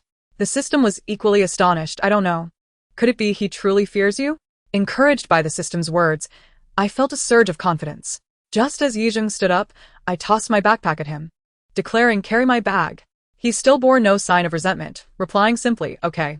The success of my initial attempt emboldened me, and I began to issue commands incessantly, demanding he perform various tasks for me, such as picking me up from the dormitory every morning and personally delivering my milk tea orders, even on weekends, insisting he be at my beck and call. I knew I was being excessive, Yet Yi Zheng seemed unfazed, having never denied my requests until this instance. Why can't you answer for me? I glared at him, seething with anger, wishing I could strangle him. Yi Zheng, indifferently perusing his book, raised an eyebrow and replied, "There's no reason. I simply want tea. Ah, I only want to sleep in tomorrow morning. It's not like I'm asking for anything heinous. Is that too much to ask?" Yi Zheng remained steadfast, no. Regardless of my threats or temptations, he would not yield. Resigned, I declared, "If you want tea, help me. I'll find someone else." Yi Zheng responded, "You shall not." Just then, a customer entered the milk tea shop, prompting Yi Zheng to set his book aside to attend to them, leaving me no opportunity to berate him. Frustrated, I confided in the system which, to my surprise, appeared delighted. This is a good sign. This signifies that he has begun to resist your oppression. Believe me, a significant conflict will soon erupt, propelling the narrative forward. I was skeptical, and in a moment of distraction, a familiar figure took a seat across from me. "Miss Jiang," I frowned and remarked. "Why are you here again, when you don't even drink milk tea?" Feng Juning, unfazed by my aloofness, flashed a radiant smile. "Because," he winked at me, "the drunken man's intent is not merely the wine." A loud crash resonated from behind, and I turned to see Yi Zheng inadvertently dropping something. I noticed him glance in our direction, his gaze chilling to the bone. I was puzzled. When I turned back, I found Feng Juning was also fixated on Yi Zheng. A sudden realization struck me. Could it be that you came because of him? Feng Juning's expression momentarily blinked. I patted his shoulder sympathetically. "I understand. You must be exhausted, but I must advise you to let it go. Yi Zheng belongs to the heroine. No one can take him away." Feng Juning, momentarily stunned, then chuckled. He tapped my head lightly. "What are you thinking? Forget it." He retrieved his phone from his pocket and swiftly pulled up a QR code. "Let us add each other on WeChat." I questioned. "Why do you want to add me on WeChat? You're not a major character in the plot." "However," he replied, "have you forgotten? I owe you 500, no, 1,000 yuan. Don't you want it?" Before I could respond, the system chimed in. "Hurry and add him. I need that 1,000 for a new skin." I was momentarily speechless. With a beep, I sent the request, and Feng Juning burst into laughter. "Old Master Jiang, with minimum living allowance?" That was my WeChat name, with an avatar of an elderly man. "Are you adding me or not? If not, then forget it." Feng Juning insisted. "You must add me. Farewell, Old Master Jiang." Shortly after he left, the 1,000 yuan arrived, accompanied by a message. "Old Master Jiang's retirement fund." I was stunned. I planned to split the money with the system, each purchasing a new skin. Just as I was about to start a game, the system suddenly remarked, "Why is Yi Zheng leaving?" I turned to look, and indeed, he was. Closing my phone and grabbing my bag, I hurried after him. "Hey," I called as I caught up with him. "Isn't it still working hours?" Yi Zheng remained silent, merely walking ahead without glancing my way. The system seemed to revel in the unfolding drama. Excellent. Now I have a reason to confront him. This time, let us punish him for ignoring you. "All right." I seized his arm. "Big guts. How dare you disregard me?" Finally, Yi Zheng stopped. He lowered his gaze to my hand, gripping his arm, and asked enigmatically, "Would you treat him the same way?" I inquired of the system. "Who is he talking about?" "Unknown." Suddenly, Yi Zheng looked directly at me. His dark eyes were deep and turbulent, akin to a raging sea, concealing something dangerous within. Why did I feel a twinge of fear? I released my grip on his arm, instinctively stepping back. We stood in a narrow alley, typically devoid of passers-by, yet it was a route Yi Zheng frequently took home. "System, this place seems rather suitable for a murder." "Jiang Kiki," Yi Zheng suddenly called my full name. I was taken aback as he smiled again. "You're the one provoking me. Don't blame me." The roar of a motorcycle approached, and I felt a tightening around my waist as I was pulled into a firm embrace. Bewildered, I looked up, and Yi Zheng was gazing down at me. The moment our eyes met, my heart raced. "You force my hand." No sooner had he spoken than his lips met mine. The system gasped, while I stood frozen, my mind utterly blank. Was this a dream? But the tangible sensation against my lips and the masculine scent enveloping my senses confirmed the reality of it all. I blinked, hearing Yi Zheng chuckle softly. "Close your eyes," he instructed, one hand firmly gripping my waist while the other gently covered my eyes. I instinctively attempted to break free. Yet he restrained me effortlessly. Time slipped away until his movements finally slowed and he removed his hand from my eyes, his voice low and husky. "I like you." Those 4 words detonated in my ears like a bomb. It wasn't a subtle, poetic expression of affection, nor a roundabout ambiguous statement. It was the most direct and sincere confession. I like you. My heart thudded like a drum, and my ears flushed crimson. I found myself unable to utter a single word, lowering my head and shoving him away with all my might, fleeing at top speed. That night was destined to be one of sleeplessness. Upon my return, I spoke not a word, and neither did the system. We both remained in silence. At midnight, the system broke the stalemate. Ahem, what are you doing? I was left speechless. There was nothing to say. The system sighed. I didn't anticipate this outcome. Truly unexpected. By all accounts, it shouldn't have happened. What now? I asked. Let us observe for a while. We need to closely monitor the heroine to see if she can win him back. I remained silent. The system cautioned. Don't entertain any notions. He is destined to be the male lead, and will not have any connection with you. Even if he likes you now, once he learns about that matter. I know, I interrupted. I was aware of the fates of everyone involved and my own conclusion. I understood everything. The following day, I intended to skip class.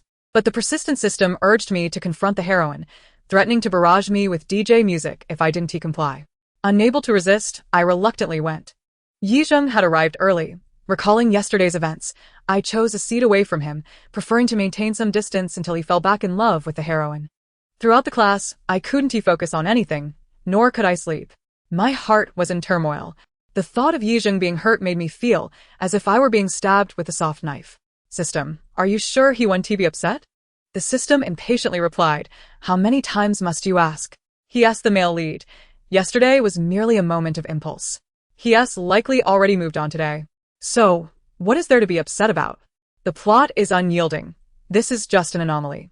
He will eventually return to the right path and fall in love with the heroine. Oh, I conceded. The system was indeed correct. Yet why did I feel a sense of melancholy? After class, I quietly followed the heroine, striving to ignore the shadow in my heart. This continued for several days, during which I discerned the heroine's entire schedule. In that time, I hadn't spoken to Yizheng, and he hadn't disturbed me either. The system was elated. See, I knew it was just a fleeting impulse. He is no longer interested in you. I remained silent. Must it be so piercing? But I've been observing the heroine closely, and there has been no interaction between her and Yizheng. They probably don't even know each other's names. The system retorted, that's why you need to find an opportunity to bring them together. I countered, I'm the supporting character. I meant to disrupt them, not facilitate their union. Are you foolish? The male and female leads not developing means there's a problem with the plot. This could lead to the collapse of the entire narrative world, and if that happens, not just us, but even Yizheng will cease to exist. I fell silent. After a moment I nodded, understood. Due to my entanglements with Yizheng, I hadn't visited that milk tea shop in quite some time. Today, craving it desperately, I calculated the timing and figured Yizheng hadn't yet arrived, so I stealthily slipped in. On the way, I unexpectedly encountered the heroine. She was being cornered by 2 women, and judging by their demeanor, it was clear they were up to no good. You, an illegitimate daughter. Who do you think you are? Do you really consider yourself significant? Another interjected, my mother agreed to let you in. It is her generosity, not an invitation for you to wreak havoc in my home. Your unruly behavior last night caused my mother to faint right on the spot. The protagonist smirked coldly. Unruly? It is clearly you who keeps provoking me. If you wish to climb the social ladder and marry that old, crippled man from the Zhao family, then you go ahead. What right do you have to force me into such a marriage? This statement took me aback. The system had always mentioned the protagonist's unfortunate circumstances, but I had not anticipated it had reached such depths. I was aware of the Zhao family. They possessed a notorious reputation, far inferior to my own family, yet still significantly more formidable than the Zhu family of the protagonist.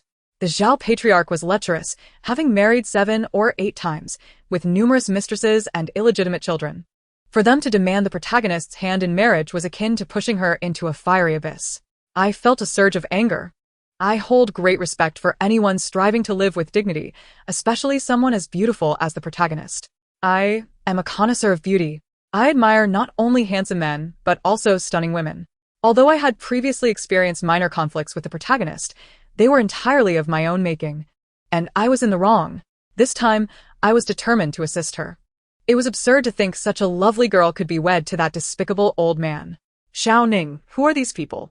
I often adopt a nonchalant stance. arms crossed, and this occasion was no exception. After sizing them up, I scoffed. They are quite unattractive. Upon recognizing me, Zhu Ning hesitated momentarily, and I winked at her. Then remarked, "Are they your friends? I assumed your acquaintances would be of a higher caliber, but clearly, I was mistaken. They're not." Zhu Ning hesitated before lifting her lips in a sardonic smile. "They are my nominal sisters." "Oh, the legendary Zhu family sisters." I inched closer and feigned interest. "I have heard of your esteemed names. Seeing you today, you certainly do not disappoint." The tall woman stepped forward, her brows furrowed in anger, her eyes bulging slightly, creating a rather intimidating presence. Who are you? "How dare you meddle in Zhu family affairs?" The shorter one chimed in, her voice shrill. She must be some lowly acquaintance from school. Clearly, they are all of the same unsavory ilk. Their words exhilarated me. "System, take note. I am about to put on a show. System. Firstly, I am a lady of the Jiang family, Jiang Kiki, and my name shall not be tarnished. Secondly, I am quite displeased at this moment." "Jiang family?" The two murmured, their faces paling immediately. I continued, "Return to your mother, and inform her that if she dares to compel Zhu Ning into actions against her will again, I cannot predict my response." "I'm sorry. I'm sorry." They both stammered an apology as I seized Zhu Ning's arm and turned to leave. System. That felt exhilarating. "Will there be more opportunities like this in the future?" The system retorted, "Of course, there will be, and soon. However, you should be aware that you will likely be in a position of weakness." I understood what it implied, but I was unwilling to dwell on it. The more I pondered, the more distressed I became. I regretted not being able to enjoy my milk tea earlier, and suddenly, Zhu Ning halted her steps. "Thank you, Jiang Kiki." Before I could respond, the system sighed, "Another thank you. Sigh, I initially intended for you to bully the protagonist. But given the change in circumstances, this works too. First, befriend her, then facilitate her relationship with the male lead." I was uninterested in the system's musings and said to Zhu Ning, "It's nothing." Zhu Ning inquired, "We don't have much of a bond. Why do you do this?" Without hesitation, I replied, "Because you are beautiful." Zhu Ning smiled, "A rare occurrence. You are quite amusing." As we spoke, a remarkably handsome boy sprinted toward us from a distance. I recognized him. He was the campus heartthrob from the neighboring school, reputed to be not only good-natured but also from a well-off family. I watched, astonished, as he approached and naturally took Zhu Ning's hand. I was rendered speechless. "Who is he?" Zhu Ning smiled bashfully, "My boyfriend." "WTF? System. What is happening?" As soon as Zhu Ning left, I couldn't wait to inquire, as a system. "How could you be unaware of this? What is going on?" The system seemed struck dumb. "I don't know. I only observe through your perspective." He stammered. "How could this happen? Why are so many things beyond control?" I could barely muster the energy to chastise him. "What do we do now?" The system gazed at me, his expression vacant. "I need to visit headquarters and consult with superiors on how to address this." As soon as he finished speaking, he vanished. Left alone, I trudged back to my dormitory. Since my arrival in this world, I had always had the system accompanying me. His sudden absence left me feeling rather lost. Bored, I scrolled through videos and played games, hesitant to allow my mind to dwell on that person's face. Eventually, fatigue overtook me, and I fell asleep. When I awoke the next day, it was already 9 o'clock. Alarmed, I instinctively grabbed my phone, realizing it was Saturday. Perhaps I could return home for a brief visit. There were a few new messages on WeChat. Aside from my parents, there was one from another person. Feng Juning. Jiang De Yi. Would you like to go out for some fun? Bored, I brightened at the message. Where to? Feng Juning replied almost instantly. You can't possibly just be waking up? There's an equestrian competition this afternoon. Are you interested in watching? I had no interest in such events and promptly declined. I'm not interested. You go ahead. To my surprise, Feng Juning responded. What do you like then? Script murder. Feng Juning had never played such a game. What is that? I was taken aback. You've never played? That is so unfortunate. Come on, let us gather a few more people this afternoon. I'll introduce you to the experience. Feng Juning sent a voice message, and I clicked to listen, hearing him chuckle. Who are you calling, bro? Why do we need more people? Can't it just be the two of us? I sent a voice message back. Are you out of your mind? How can two people play? We do have to wait to form a group. All right, I understand. At 3 in the afternoon, I quickly got ready, donning a pink dress my mother had sent me days prior, paired with white shoes, and braided my hair into 2 pigtails, looking quite youthful. Feng Juning and his friends were already downstairs. As I descended, I could see his eyes light up. Jiang Yi. His loud voice drew the attention of those around us. I shot him a glare, but he gleefully said, "Do you think I brought enough people? I glanced over. Let us go. It's sufficient." The tall guy was present as well, but unlike before, he grinned at me. "Miss Jiang, would you like something to drink? I can go buy it." I was somewhat surprised. Perhaps he was being nice due to my improved rapport with his boss. I nodded briskly, "Sure. I do like some orange juice."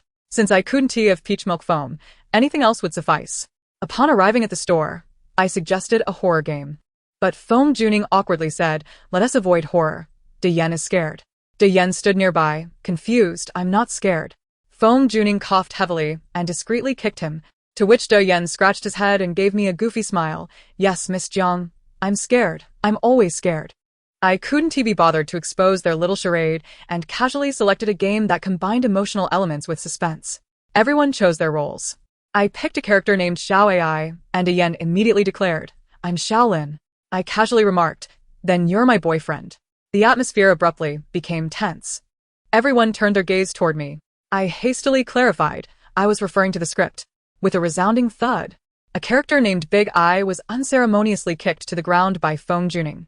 Surprisingly, he bore no anger, but instead grinned widely as he got back up, while the others inexplicably joined him in smirking and chuckling. Puzzled, I watched as the instigator nonchalantly picked up Big Eye's script and tossed it onto the seat beside me, the chair scraping against the floor with an unpleasant sound. "Now I am Xiaolin," he declared. I was left speechless. The script had consumed a full 3 hours of our time, and my assessment of it was rather mediocre. The suspense was rather simplistic, yet the romantic elements were depicted with exquisite detail. The primary focus was on Xiao Ai and Xiao Lin, two individuals who were undeniably in love but parted ways due to the harsh realities of life, which indeed felt somewhat tragic. Observing Feng Juning's subordinates weeping and wailing, I couldn't help but roll my eyes dramatically. Why did this happen? I cannot accept it. Big Eye lamented, pounding his chest and even producing a bubble of snot as he cried. I remained silent. "Are you hungry? What would you like to eat?" "It's on me." Feng Juning ignored their theatrics, fixing his gaze on me with a strangely tender expression. I was taken aback for a moment and casually replied, "I want to eat meat."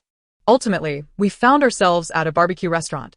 I lost track of Feng Juning's subordinates, and by the time I realized it, we were the only two left. "Where did they go?" I inquired. "Oh, they probably had something to attend to," Feng Juning responded dismissively. With so many people, how could they all have something to do? I chose to remain silent and focused on my meal. This establishment had a reputation for being quite popular, and it seemed reservations were hard to come by. "When did you make a reservation?" I asked, recalling that I had just mentioned my desire for meat. Feng Juning replied calmly, "No need for a reservation. This place is mine." "Seriously? Is it delicious?" he inquired. He seemed not particularly hungry, mostly watching me as I devoured my food. I felt no embarrassment, my mouth full. So, I simply gave him a thumbs up in approval. Feng Juning laughed, exuding a cheerful charm. It was no wonder so many girls were fond of him. However, given his own status and family background, it seemed unlikely that ordinary individuals could enter his world. Just as I was contemplating this, he asked, "Has anyone in your family arranged a marriage for you?" I shook my head. "No. My parents said I can marry whoever I like, entirely up to my own will. Even if I never marry, that is fine." "That's quite nice. So if you like the Yizheng, they would agree?" My actions froze as I abruptly lifted my gaze.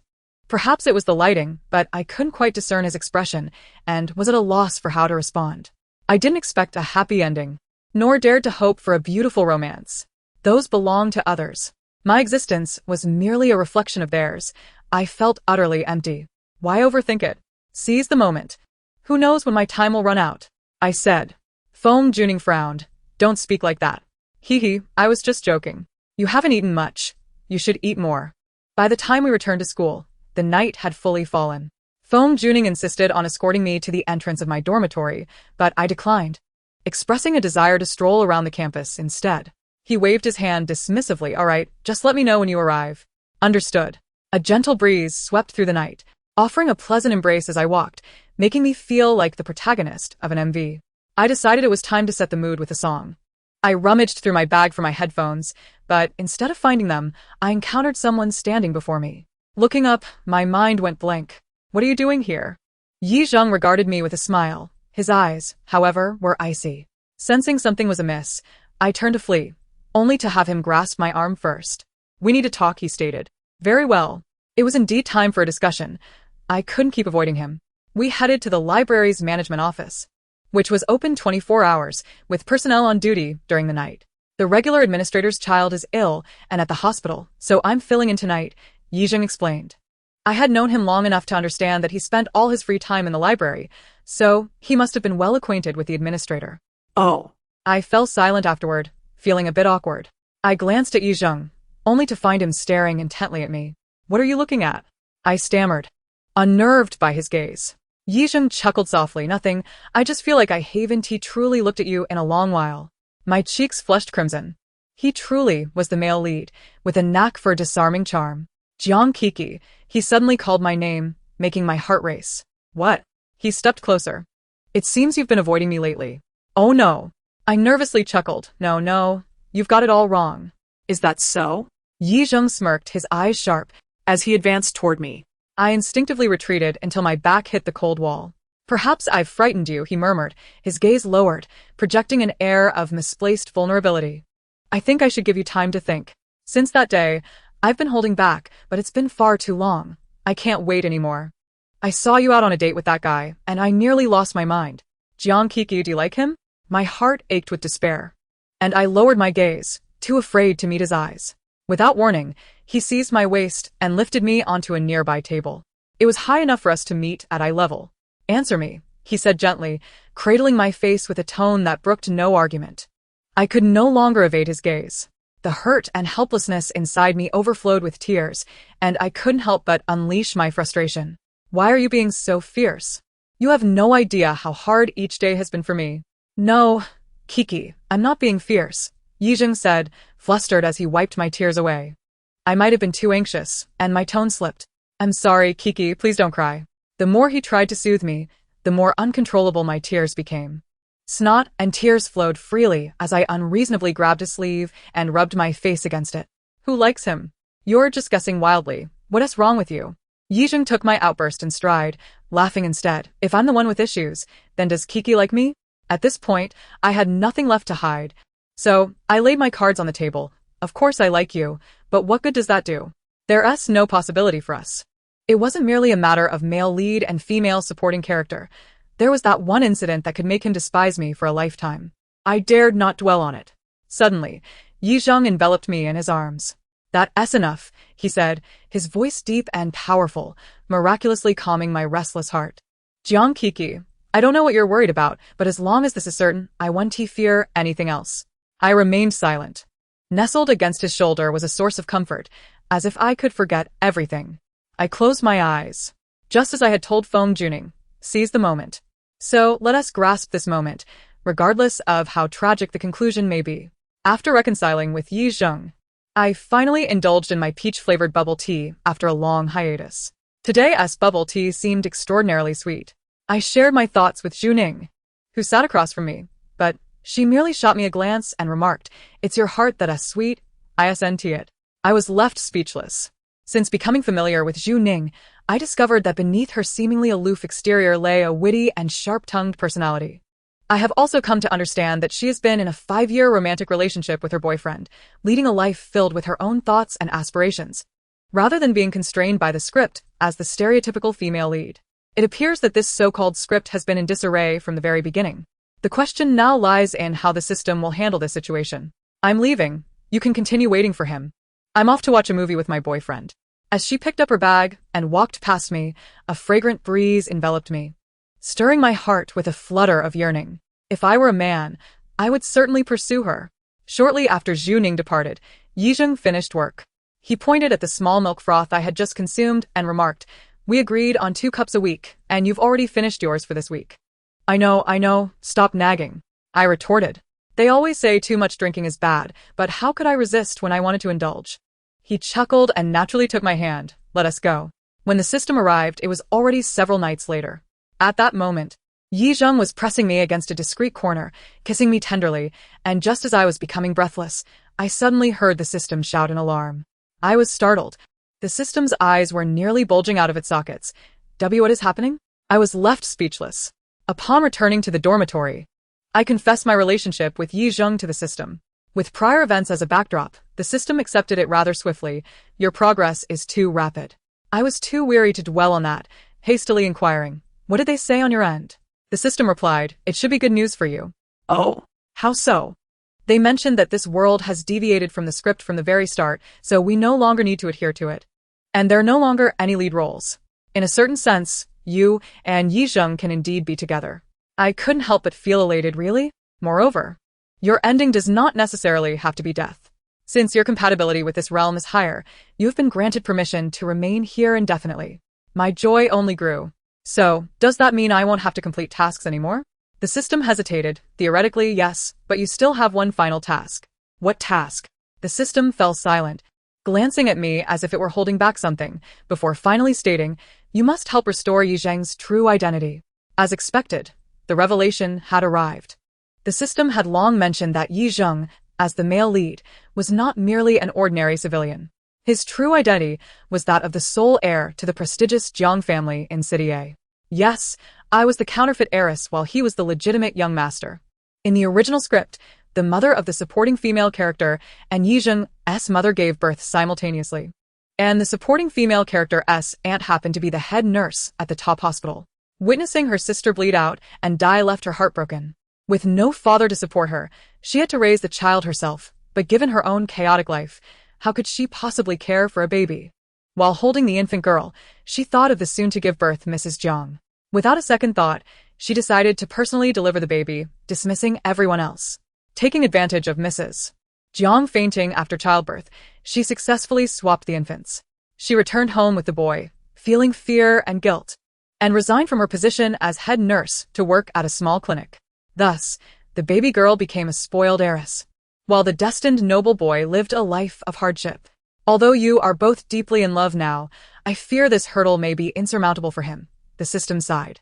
Indeed, it was I who had stolen his life for so many years, appropriating the love of his parents and forcing him into suffering. How could he not resent me upon discovering the truth? How could we possibly have a happy ending? You need to figure out what to do. If it's too much, I can try to apply again to see if we can let it go, the system suggested. No, I interrupted firmly. We cannot let it go. He is such a wonderful person. How could I continue to occupy what rightfully belongs to him?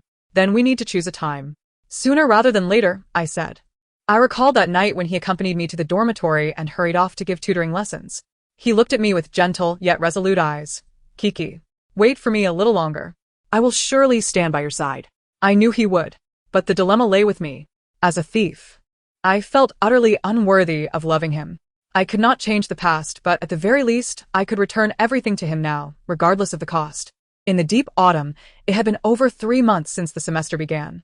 The climate in City A was quite peculiar, devoid of any discernible patterns, with sudden drops of 10 degrees being common. Occasionally, a gust of cool wind would blow, making even a down jacket feel insufficient. By mid-November, the annual training camp at school was upon us. My mother, having learned of it in advance, sent someone to help me pack. After they finished, I gazed at the large pile of luggage and fell into contemplation. I can't carry all this, I called my mother. However, she was unconcerned. Kiki, don't worry. I've arranged for someone in the school team to take care of you and help with your things. I wouldn't feel at ease if you went alone. I was left speechless. Ultimately, fearing ridicule, I firmly declined my mother's suggestion, shouldered a small backpack, and set off. The training camp was located on a mountain, and the school bus only took us to the foot of the hill. We had to walk the remaining distance ourselves. After just a few minutes, I found myself unable to continue and turned to Yi Zheng, who was waiting ahead. What are you staring at? Hurry up and carry me. I had to seize the opportunity before it slipped away. Yi Zheng chuckled at my demand, his gaze warm. Are you sure?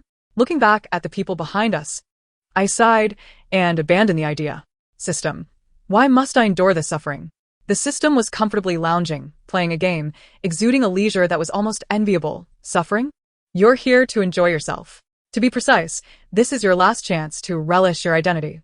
After this, you'll be reverted to your true self. I was left speechless. Indeed, the system was correct. In the original script, Yi Zheng's gambling-addicted father borrowed a large sum of money. And when those creditors came to his house for repayment, they found no one home. They broke in, and, in their search, stumbled upon a letter left for Yi Zheng by his mother. This letter detailed the events of that year and revealed Yi Zheng's true identity. Yi Zheng's mother, frail and aware of her limited time, had written the letter early on, intending it as a parting gift for Yi Zheng, hoping he would reunite with his biological parents as a form of compensation for him. However, the letter was first discovered by those unscrupulous individuals. They understood the significance of the Jiang family and, fearing repercussions, used the letter to repeatedly threaten Yi Zheng's mother for money. This year, after his mother's passing and the closure of the gambling hall, those people, feeling cornered, resorted to desperate measures. They first approached me for a hush money. I had anticipated this and had given them not a single cent. Enraged, they left with threats, vowing to go directly to my parents. Judging from my mother's demeanor while packing, she likely still remained unaware, but that would soon change. In the original script, these events transpired within the next few days, and reality would not diverge significantly from that. System. Yi Zheng will hate me, won't he? What am I to do then? I was genuinely anxious, having not slept well for several days. What else can you do? You'll have to bear it when the sky falls. It shot me a sidelong glance.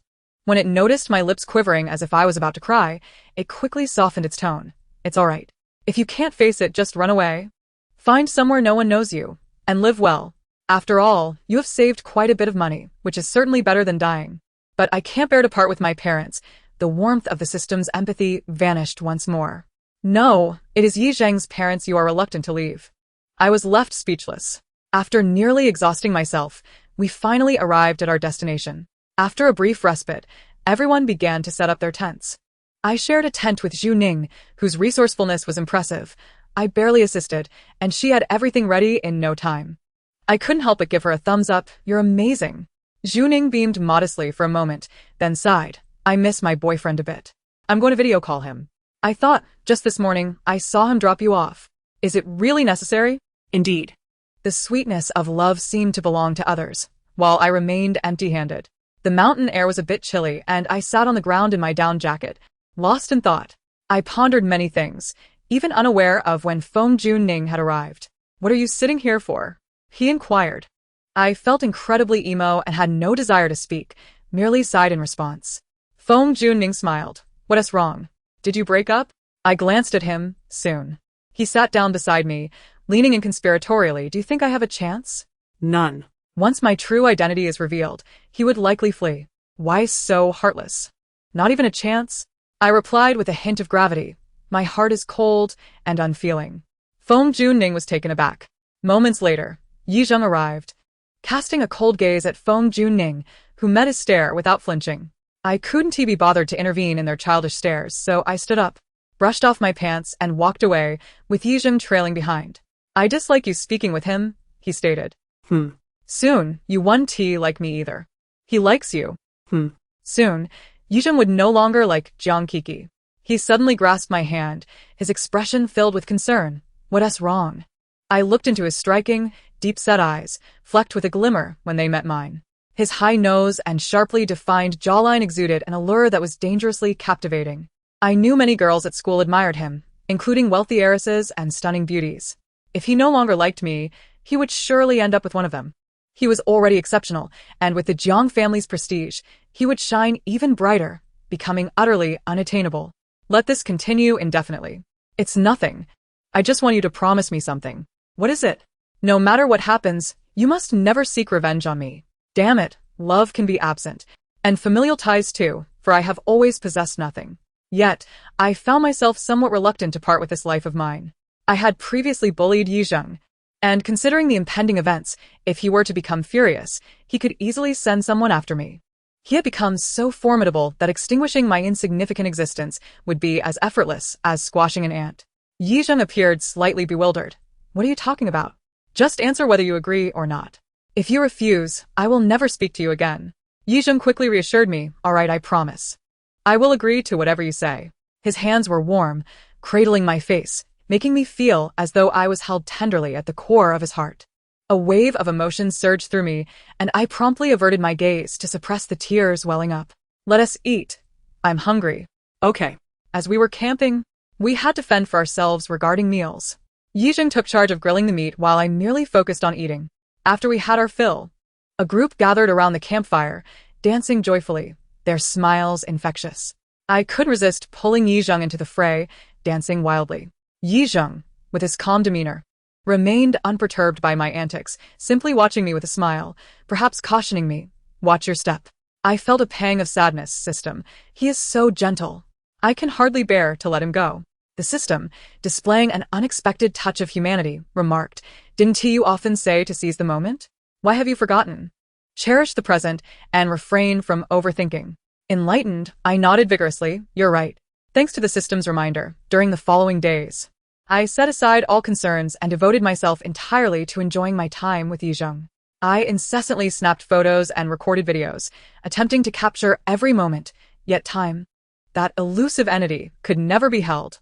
The 7 days came to an end, coinciding with the conclusion of our survival challenge, marking the end of our training camp. That night, I lay in the tent chatting with Juning. We exchanged trivial banter, but as our conversation waned, just as I was about to launch a game, Juning spoke up. "It's you, isn't it? The Zhu family no longer dares to bully me, nor do they force me to marry that old man." I readily admitted. Yes, I sought help from my parents and applied a bit of pressure. I would be furious if such a wonderful girl as Zhu Ning were to marry that kind of old codger. Zhu Ning tilted her head and smiled lightly. "Then I must thank my Lady Jiang." She then sighed. "My boyfriend has been worried about this. He even suggested eloping." I chuckled. "Is it really that serious?" "Absolutely." Zhu Ning laughed. "When we return, I'll have him take you out for a meal." I neither accepted nor declined, letting the moment pass ambiguously. It seemed we would not meet again. It had been so long. My parents must have already uncovered the truth and were awaiting our return. I dreaded facing them. The tickets were purchased, and tomorrow upon arriving at school, I would depart. "System, I will miss everyone so much," I lamented. The system, adjusting its flowing hair and striking a pose, replied, "What about me? Get lost." We returned the following afternoon. Watching Yizheng walk away, I immediately hailed a cab. Rushing to the airport, the moment I boarded the plane, I was overwhelmed with sadness, tears streaming down my face. "Goodbye, my past," I silently vowed. The system quipped, "It's not like you're filming a movie. Who are you putting on a show for?" My patience worn thin, I snapped, "Shut up." After a brief slumber, I found myself in an entirely new city. As I selected a hotel, I checked my balance and prudently chose a modest option. I need to be frugal. I can't live like before. The system commended me. "Not bad, you have awareness." However, less than 2 hours into my stay, I could no longer tolerate it and checked out. "System, it seems I have grown accustomed to a better life. I simply cannot endure this standard." The system snickered. "Have you forgotten what you just said? I don't care. I want to stay in a 5-star hotel." "Why worry? I'll enjoy myself first." The system fell silent. After a refreshing shower, lying on the soft, springy bed, I felt rejuvenated. The time had drifted to 10 o'clock. Unsure of what to do and finding little on my phone to amuse me, I had removed my SIM card upon arrival, uninstalling all social media apps. I had relied solely on the system's Wi-Fi for connectivity on the journey, which, to my surprise, was rather swift. Suddenly, I felt abandoned by the world. Tucking myself beneath the covers, I soon fell asleep. This slumber was blissful, devoid of dreams. Upon waking in the morning, sunlight streamed through the expansive floor-to-ceiling windows. Taking a deep breath, I marveled. "System, I never expected life away from home could be so delightful." The system scoffed. "This luxury is predicated on your wealth. Just try living without money." "Ha, just jealousy." By 11, my stomach growled with hunger. After freshening up, I headed downstairs to find a meal. As soon as the door swung open, I was taken aback to find the hotel manager standing at my threshold. "What brings you here?" I inquired, startled. The man adjusted his glasses and replied, "Miss, our hotel provides a variety of dining options. Please follow me." Upon hearing of the delectable offerings, my interest piqued, and I followed him without a hint of suspicion. Upon arrival, my excitement nearly propelled me into a leap. Truly worthy of a 5-star rating. So many delightful dishes. And they all happen to be my favorites. The system observed with approval, "Your expenditure is indeed justified." Much like indulging in a buffet, I savored the culinary delights for over an hour. Yet I was the sole diner amidst an abundance of food, leaving an excessive amount behind. If only I could take some away, I lamented to the system. As I rose to leave, the manager halted me, saying, "Miss, please wait a moment." With a wave of his hand, a group of staff entered and swiftly cleared the table. Why was I left here to witness their cleaning efforts?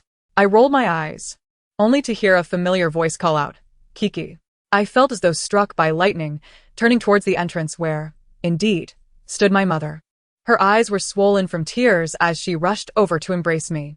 I was momentarily stunned, and then I spotted two figures that nearly took my breath away, my father and Yizheng. System. Do you comprehend the situation? I asked, but the system remained silent. My mother released me, her voice quivering with tears as she asked, Kiki, have you forsaken your mother? At her words, I could no longer contain my emotions. Tears streamed down my face, my heart aching painfully, rendering me speechless. My vision blurred with tears, I sensed Yizheng's gaze upon me. Yet I could not discern the expression in his eyes. Did he harbor resentment towards me? Once we had all calmed down, my mother urged me to sit, stating that she wished to discuss something. Kiki, your father and I have learned the truth. I understand this may hurt you, but I never anticipated you would leave so abruptly, she said, her tears flowing anew. My father placed a comforting hand on her shoulder and continued. We arrived here last night. Xiaozhen was concerned about disturbing your rest, so we waited until you woke and had your meal before coming out. Guilt washed over me as I listened. My mother added, your father and I share the same thoughts. We will not abandon you and Xiaozhen. If either of you is not present, it feels as though we are losing a part of ourselves. I abruptly lifted my head. This was not right. In the original script, the female antagonist was cast aside by the Jiang family upon her identity being revealed. Why was my fate different? System, I exclaimed. This was somewhat anticipated, the system interrupted. From the outset, your compatibility with this world has been remarkably high, and your relationships with your parents and others have been harmonious. Moreover, you have committed no wrongdoing, thus they would not abandon you. It is indeed a reasonable outcome. What should I do now? I queried. The system replied, it's up to you.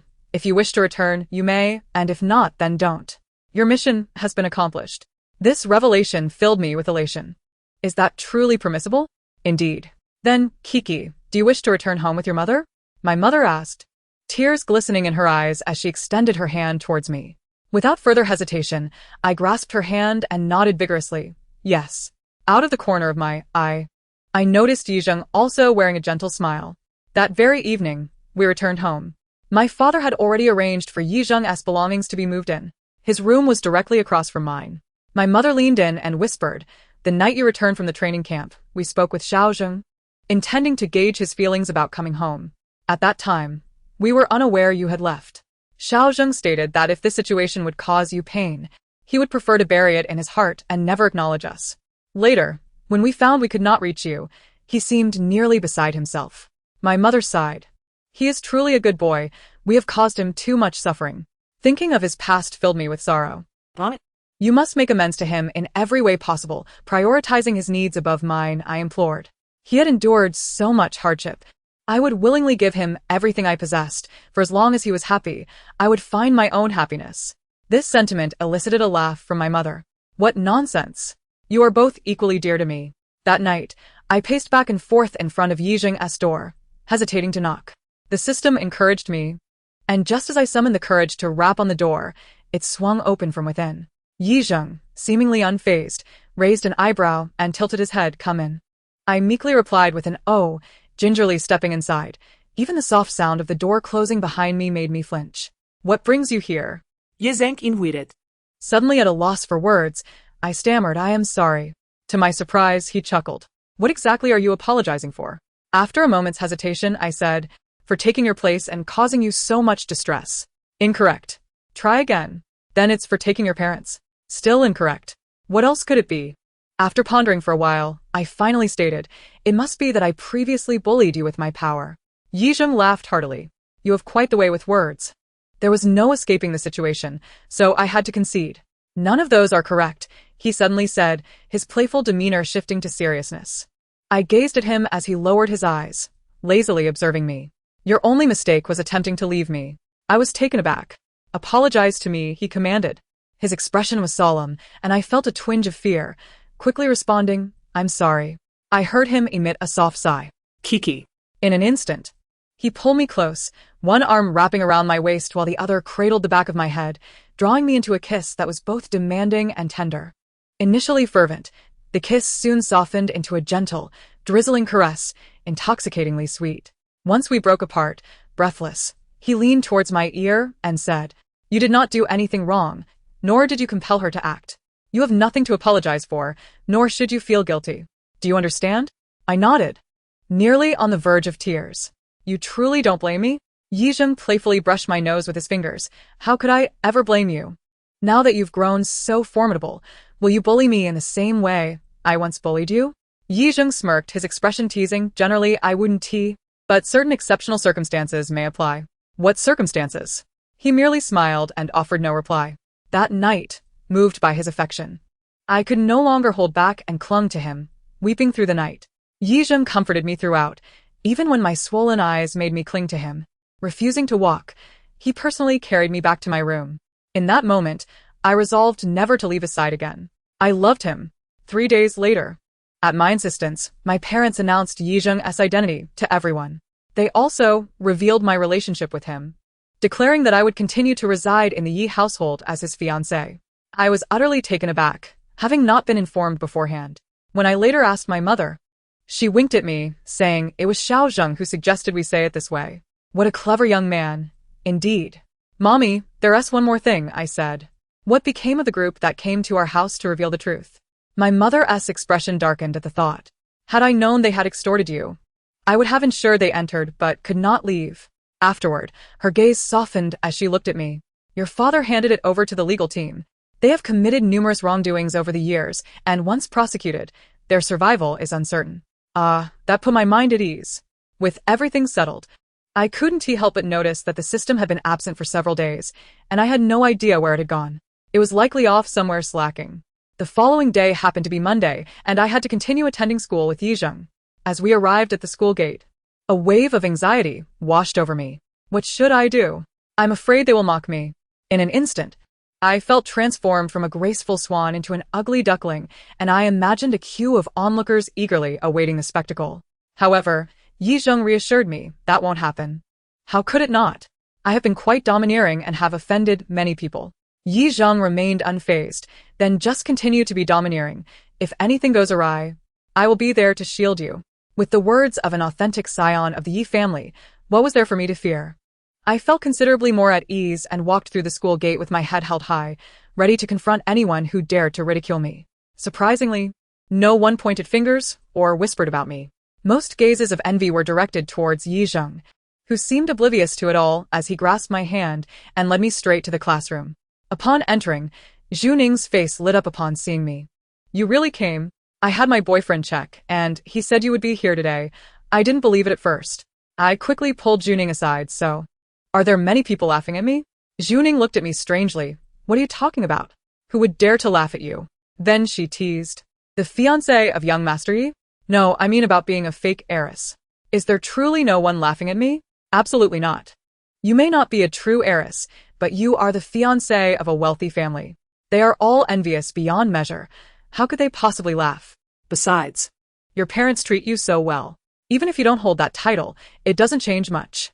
That was a relief. I had feared that those I had offended would seek to retaliate against me during my downfall. But now, with Yizheng by my side, I was indeed in a precarious position, yet not entirely lost. During class, I continued to doze off. Yizheng had become quite dependable, offering me his shoulder and assisting me with answering questions. I merely needed to close my eyes and worry about nothing else. The weather gradually turned colder, and a heavy snowfall had occurred a few days prior. I found myself reluctant to leave the dormitory, even ignoring Yizheng's calls. Eventually, it escalated to the point where I stopped attending classes altogether. One day, I continued my proud tradition of skipping class, ignoring Yizheng's calls and messages. I thought I could evade him by hiding in my dormitory. To my astonishment, Yizheng came knocking at my door. He used a spare key to unlock it, lifted the groggy me from my bed, and nodded at the flustered dorm supervisor at the door. "Thank you." I was left speechless. From that moment on, I never skipped another class. On the day of the winter solstice, my mother, who had never cooked before, attempted to make dumplings for us, following an online tutorial, and invited us home for dinner. After attending class with Yizheng, we rushed over, but upon tasting the dumplings, I nearly gagged. They were far too salty.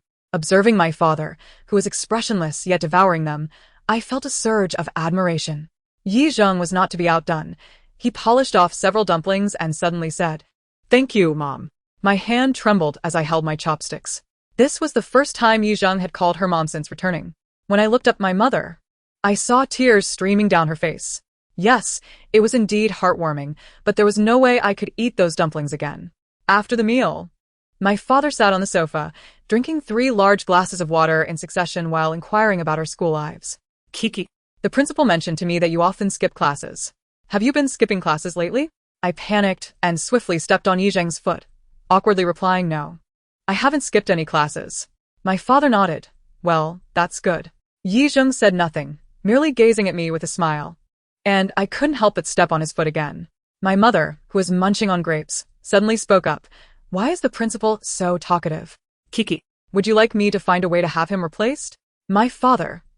Returning to school, I resolved to turn over a new leaf and work diligently, especially with exams approaching. Naturally, Yizheng took on the responsibility of helping me review. No. It was more of a preview, as I had learned next to nothing this semester. Understanding my lack of patience to cover all the material, Yizheng summarized the key points for me to memorize, sufficient to tackle the exams. I felt he had done excellently, rewarding him with a gentle pat on the head. Good boy, Yizheng.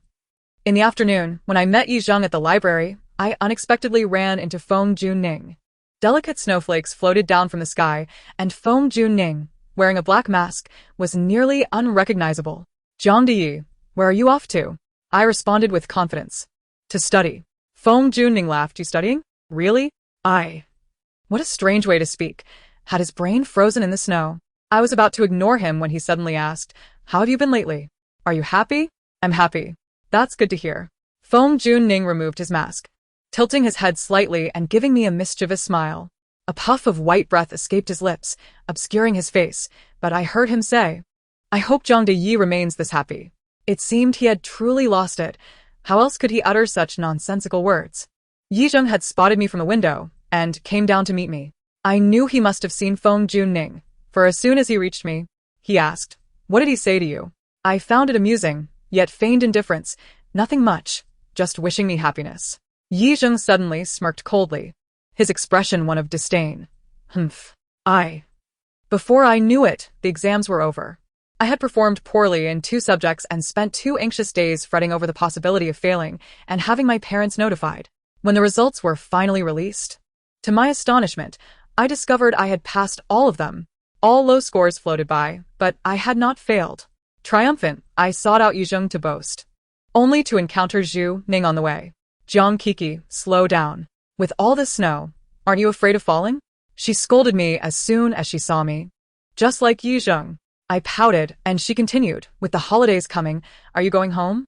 If you're not in a hurry, let's grab a meal together. Remember, my boyfriend promised to treat you. I waved my hand dismissively. That's not urgent. We have plenty of days off together. Then I quickly asked, what did you score? Zhu Ning frowned, clearly displeased, not very satisfied. I came in second in my major, but I was aiming for first. However, I recall that the first place was Yizheng. After Zhu Ning left, tears streamed down my face. It hurt. It hurt so much. Why was I the only one who felt like a failure? It was unfair. In this humiliating moment, the long-absent system finally made an appearance. As always, it spoke with disdain. With your score, you better hide it well. I don't want anyone to see it.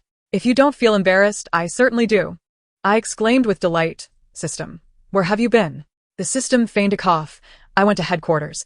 They said the mission was nearly complete, and I should return. I also promised to help revise the program.